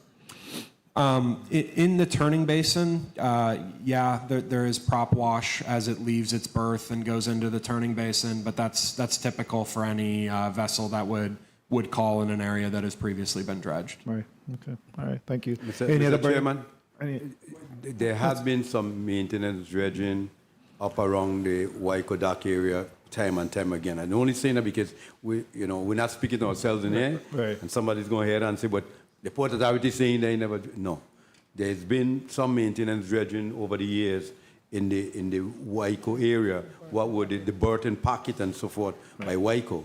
But what the discussion centers around it happened about 78 years ago, if I remember correctly. Right? It's out in the channel. All right. Senator Potter, I'll come to you. Just a real quick question about Nardo Drive again. I know the project, I guess the legislature appropriated funding for the project back in 2011 or so, and it has stops and starts. Based on where the project is now, when do you anticipate, once funding is passed, when do you anticipate completing that project? So we have sent it out for solicitation, and in the draft contract, we have 365 days for completion. Okay. Thank you very much. Thank you, Senator Potter. Senator Frederick, you recognized for your point of information. Thank you very much, Mr. Chair. Just to be really crystal clear on the $3, Ms. Penn, you spoke about that we charge the cruise line $3 and then we're going to credit them back the $3 next year. No, they get credited on each invoice since April of 25. We've been giving them the credit on their invoices. And why are they getting the credit? Because we're anticipating that we're the start of the dredge? No. No. We're anticipating the subsidy from the government. That's why we're here today. Okay. So this is a repeat issue. We're always going to need dredging, period. That's the business we're in. Why is it we don't have a sustainable fund or fee in place so that we don't end up being in this predicament every few years? I'm just curious why we hadn't done that. There's one or two things that as we go forward, just like Preston indicated, maybe 10 to 15 years. There was a time when the Shatamali Harbor was federalized. Once the harbors are federalized, it's the federal government. The federal government just dredged the San Juan Harbor, spending in excess of like $80 million, not paid for by the government nor the municipality in San Juan, because it's a federalized harbor. This is probably one of the only harbor under the U.S. flag. When we hear Louisiana, all these places, most of the harbor that people move in and out, they are federalized harbor. So every year Congress appropriates the money for those dredging projects. And part of what we're doing, the Port Authority now, but this is a debate, and we had a discussion with the federal authorities, is that I would suspect we need to start a process of trying. It's going to take roughly close to 10 years for that entire process to go through. But we need to do this dredging, and then I would suspect, because we can't continue every year spending every 10 years coming up with this kind of monies. And the only nexus, and since I made a mention, somebody could just be, oh God, they're giving away the harbor, what's going to happen? The federal government going to tell you what to do. The only issue the federal government have, because we had those discussions with them, is that, let's say you want to build a bridge utilizing something out there. That's where they would have a problem. You'd have to get their authorization before you could build a bridge. But there is no bridge that I know of that we're looking to build. What we need is to have it a part of the Congressional Act every time they're doing every other harbor in the United States. And we can't be fearful that, well, because it's called federal, the Coast Guard already, it's federal already. So we just need to know that when that time comes, that we are on board and that it would be the thing to do. So that every 10 years, the territory don't have to figure out where we're going to be able to do this from. Yeah, thank you very much for that response, but I just think we need to start planning accordingly. If we don't spend the money for it, then that's fine, but we still need to start planning. Thank you very much, Mr. Chair, for the additional time. Thank you, Senator Frederick. Senator Fonseca, you recognize. Thank you, Mr. Chair. And Director Dow, since you don't normally come before the legislature for a regular appropriation, now that you come in for government money, we open the question. So the airline passenger fee is $19.42, the airline passenger fee. Ms. Penn, I just want to get the numbers. I think it's 1953. 1953. Yeah, somewhere around there. Okay, so do you... 1923, I'm sorry. 1923. 1923, you say? Yeah, I think so. Okay, good. You've seen certain airlines at different airports, the Port Authority shutting them down for large accounts payable. Do we have any situation like that where any particular airline owes you a lot of money? No, not to my knowledge, no. But let me just say something, and I'm glad you asked that question. So if you look right now in our account receivables, sometimes you'll see real large numbers. The large numbers normally is from the airlines. The major carriers that comes into this territory, they don't pay you every week. But when they pay, and we don't have no issues with them, so you would see in a 30-day period, you might see a large account showing that, hey, these guys have a serious, carrying a serious balance, in account receivables. But the major airlines, when they pay you, they're paying you $500,000, $600,000, $700,000 one time. Okay, thank you, Mr. Chair. Thank you very much, Senator Fonseca. Assistant Commissioner Jennings, we have an update and when we're going to start to see projects associated with the Gavi funds start to be put in place in the territory? Yes, we do. I'll allow Mr. McLean to respond. Good afternoon, Senator. We actually have a RFP package that's before Federal Highway for review for the St. Croix to St. Thomas ferry. So we're waiting to get back comments on them before that goes out to solicitation. And then we also expect that Eastern Federal Lands will begin the solicitation process for Veterans Drive shortly as well. Very well, thank you. Thank you for that update. At this time, we have no other questions. I'll give you 30 seconds to wrap up. We start off with you, Mr. Jennings, Assistant Commissioner Jennings. Thank you, Chair. On behalf of the Public Works team, I want to extend my sincere gratitude to the honorable senators of the 28th, 34th, and 36th legislatures for your continued commitment to advancing infrastructure in the U.S. Virgin Islands. Your leadership and foresight have laid the foundation for progress, and we hope that we are successful in obtaining the additional monies for the Nardo Trackman Drive. And it would greatly, like Mr. McLean said, help with congestion. And it also provides an opportunity for private investment in the whole area. So it's not only building a road, but it's also opening up opportunities for businesses to be on those, use the road as well. So again, I want to thank you for your time and consideration for this bill, and we hope that it is successful. Thank you very much, and thank you, Assistant Commissioner Jennings. Mr. Nathan Simmons, you recognize for your 30-second wrap-up. Thank you, Mr. Chairman, and thank you, Senators, for your consideration. The PFA stands ready to move this money and get these projects moving. Thank you very much. Excellent. Executive Director Dow. Thank you. It's always a pleasure to come back home. and have the interaction with each and every one of you. I want to really thank the folks at Public Works, Federal Highway, Mr. Nathan Simmons, of course my team, Preston Bayer, Ms. Ava Penn. But I'll be remiss if I don't. I feel good today for several reasons. To my right, Mr. Reuben Jennings, who is the Assistant Commissioner of Public Works. When I went to the port, he was an accountant working in the accounting division. Because of his work ethics and the quality that he had provided for us, just an accountant at the time, and doing all of our fine work,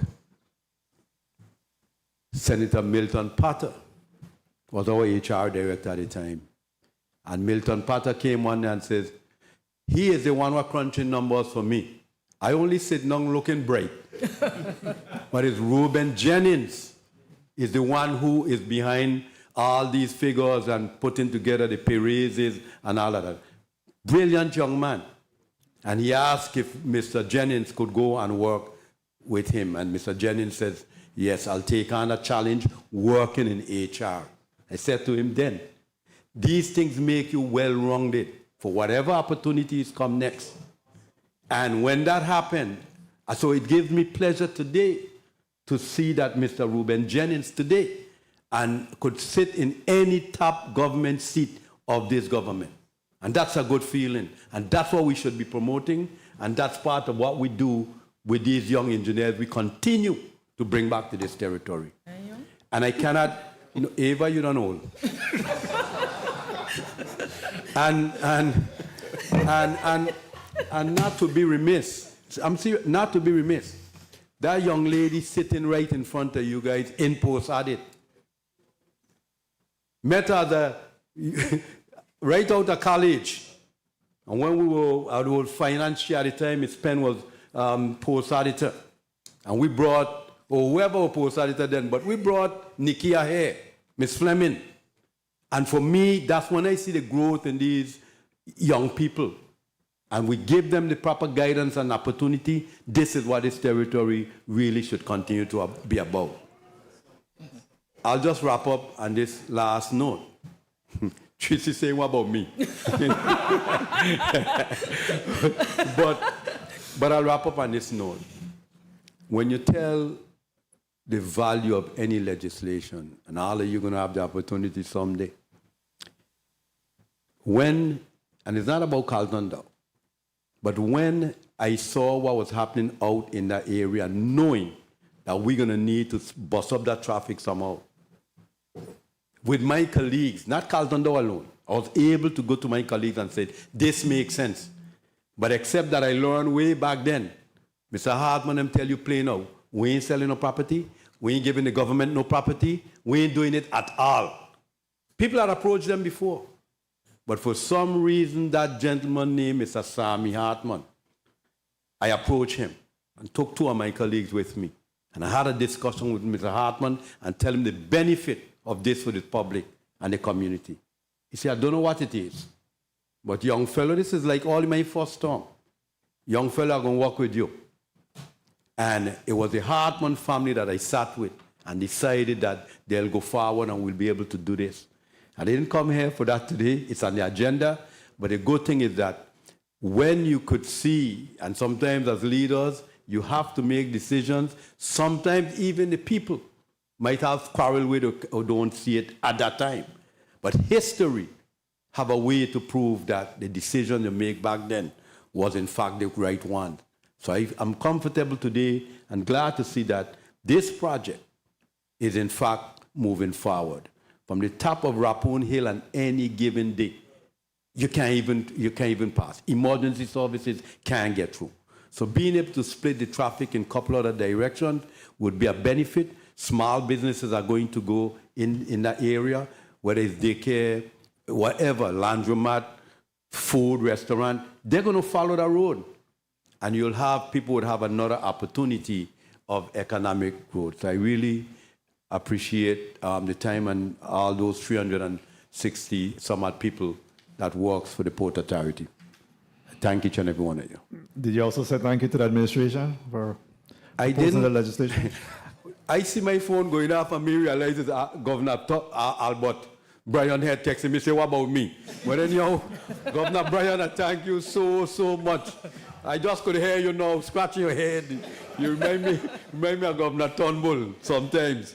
But yeah, I really appreciate it, and Mr. Nathan Simmons and all of us who have continued to work together. Working together works. Thanks. Absolutely.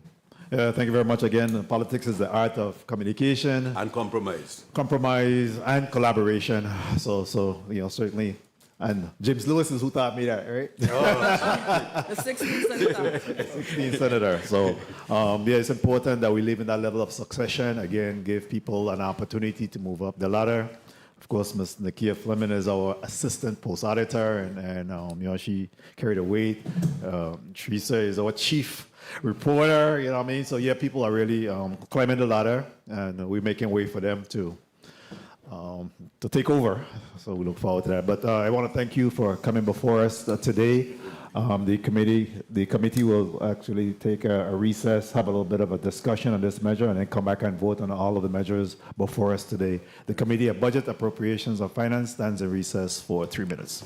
Thank you. Thanks.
The Committee of Budget, Appropriations, and Finance is back in record and out of recess. And at this time, do I hear a motion? Motion. Senator Blyden, you recognize your motion? Thank you, Mr. Chair. Mr. Chair, move that Bill number 36.0092, an act approving a lease agreement between the government of the Virgin Islands and St. John Taxi Services Corporation for parcel number D2, Estate Cruise Bay Town, Cruise Bay Quarter, St. John, Virgin Islands, be voted on favorably in this committee and forwarded to the Committee of Rules and Judiciary for further consideration and action. I so move. Motion properly made by Senator Blyden, seconded by Senator Frederick. Hearing no objection, roll call. Senator Marvin A. Blyden. Yay. Senator Blyden, yay. Senator Dwayne M. DeGraff. Senator DeGraff, absent. Senator Ray Fonseca. Senator Fonseca, nay. Senator Novell E. Francis Jr. Yay. Senator Francis Jr., yay. Senator Hubert L. Frederick. Yes. Senator Frederick, yay. Senator Maurice C. James. Senator James, absent. Senator Kurt A. Vele. Senator Vele, absent. Mr. Chair, 3 yay, 1 nay, 3 absent. Thank you very much.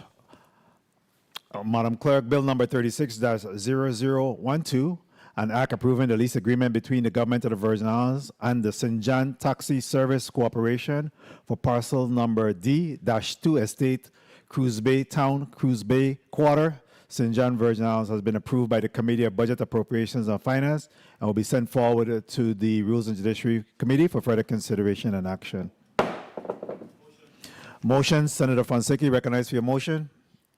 Mr. Chair, I move Bill number 36-0045, an act appropriating the sum of $400,000 from the Tourism Advertising Revolving Fund to the Virgin Islands Taxi Commission for the implementation of technological upgrades be held in the Committee on Budget, Appropriations, and Finance at the Chairman's discretion.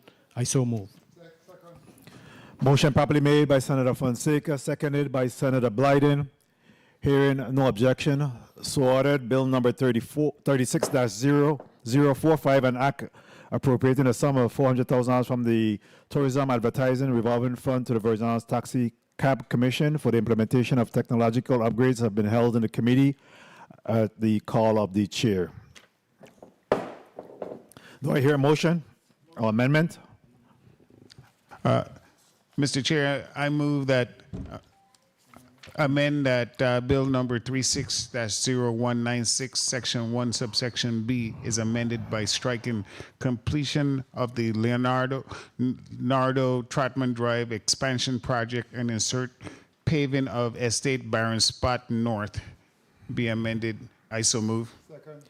Motion properly made by Senator Frederick, seconded by Senator Blyden. Hearing no objection, so ordered. Motion, amendment, Senator Blyden, you recognize? Thank you, Mr. Chair. Mr. Chair, I move that amendment number 36-624, offered by Senator A.V. Lewis, Marvin Blyden, Ray Fonseca, and Milton Potter, to bill number 36-0196 is amended as follows. Designate the existing section 2 as section 3 and insert the following section. Section 2. The sum of $2 million is appropriated in the fiscal year ending September 30th, 2026 from the St. Thomas Capital Improvement Fund to the Department of Public Works for the completion of the Leonardo Trotman Drive expansion project. And B, insert and 2 after section 1 in a redesignated section 3. I so move. Motion properly made by Senator Blyden, seconded by Senator Frederick, Senator Fonseca. Hearing no objection, so ordered. Motion, Senator Blyden, you recognize your motion. Thank you, Mr. Chair. I move that bill number 36-0196 as amended, an act appropriating excess debt service reserve funds for certain capital projects in the territories be moved voted on favorably in this committee and forwarded to the Committee on Rules and Judiciary for further consideration and action. I so move. Motion properly made by Senator Blyden, seconded by Senator Fonseca. Roll call. Senator Marvin A. Blyden.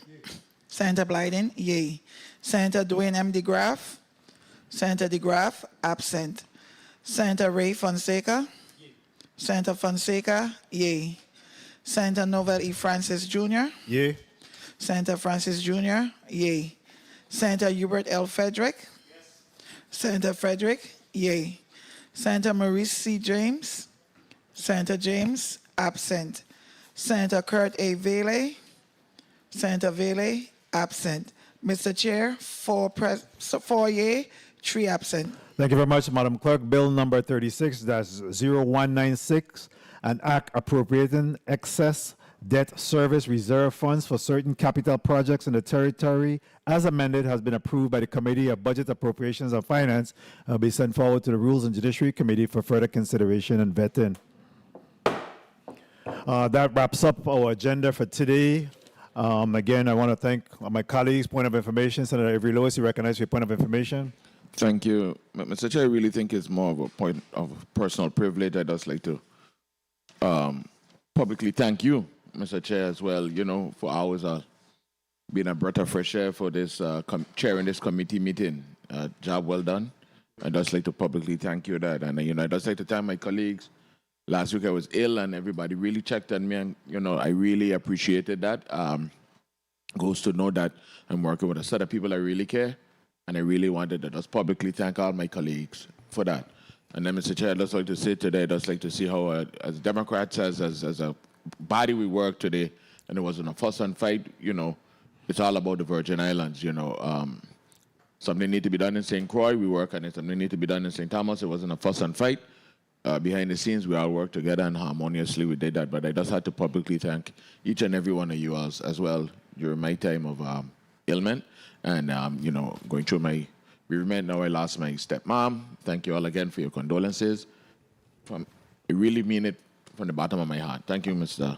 Chairman. Thank you. Thank you very much, Senator Lewis. Again, thank you for your kind words. Thank you for the constant and collaboration among the members to move the challenges of the Virgin Islands forward. Thank you all for supporting these important measures as we seek to address some of the issues. Certainly the St. John lease agreement that came down from the Property and Procurement has been approved and we sent forward to the Rules and Judiciary Committee. The bill that speaks to the $400,000 from the Tourism Revolving Fund for the Taxi Cab Commission is held in committee. However, there's work that continue to be there to reconcile the TARF to ensure that there is funding available to support that legislation, as well as Bill number 36-0196 that seeks to address the issue of the Port Authority, the dredging of the Charlotte Amalie Harbor, as well as the additional fund that's required for the demolition of the Conquering School, as well as the work to be done at the roadway in Byron Spot, as well as the road to repairs to be done for the Nardo Drive. So again, colleagues, thank you very much. I want to thank my staff, thank the central staff to include, of course, the post-audit division. Thank you, colleagues, and the Committee of Budget, Appropriations, and Finance is November 4th, 2025 is hereby adjourned. God bless.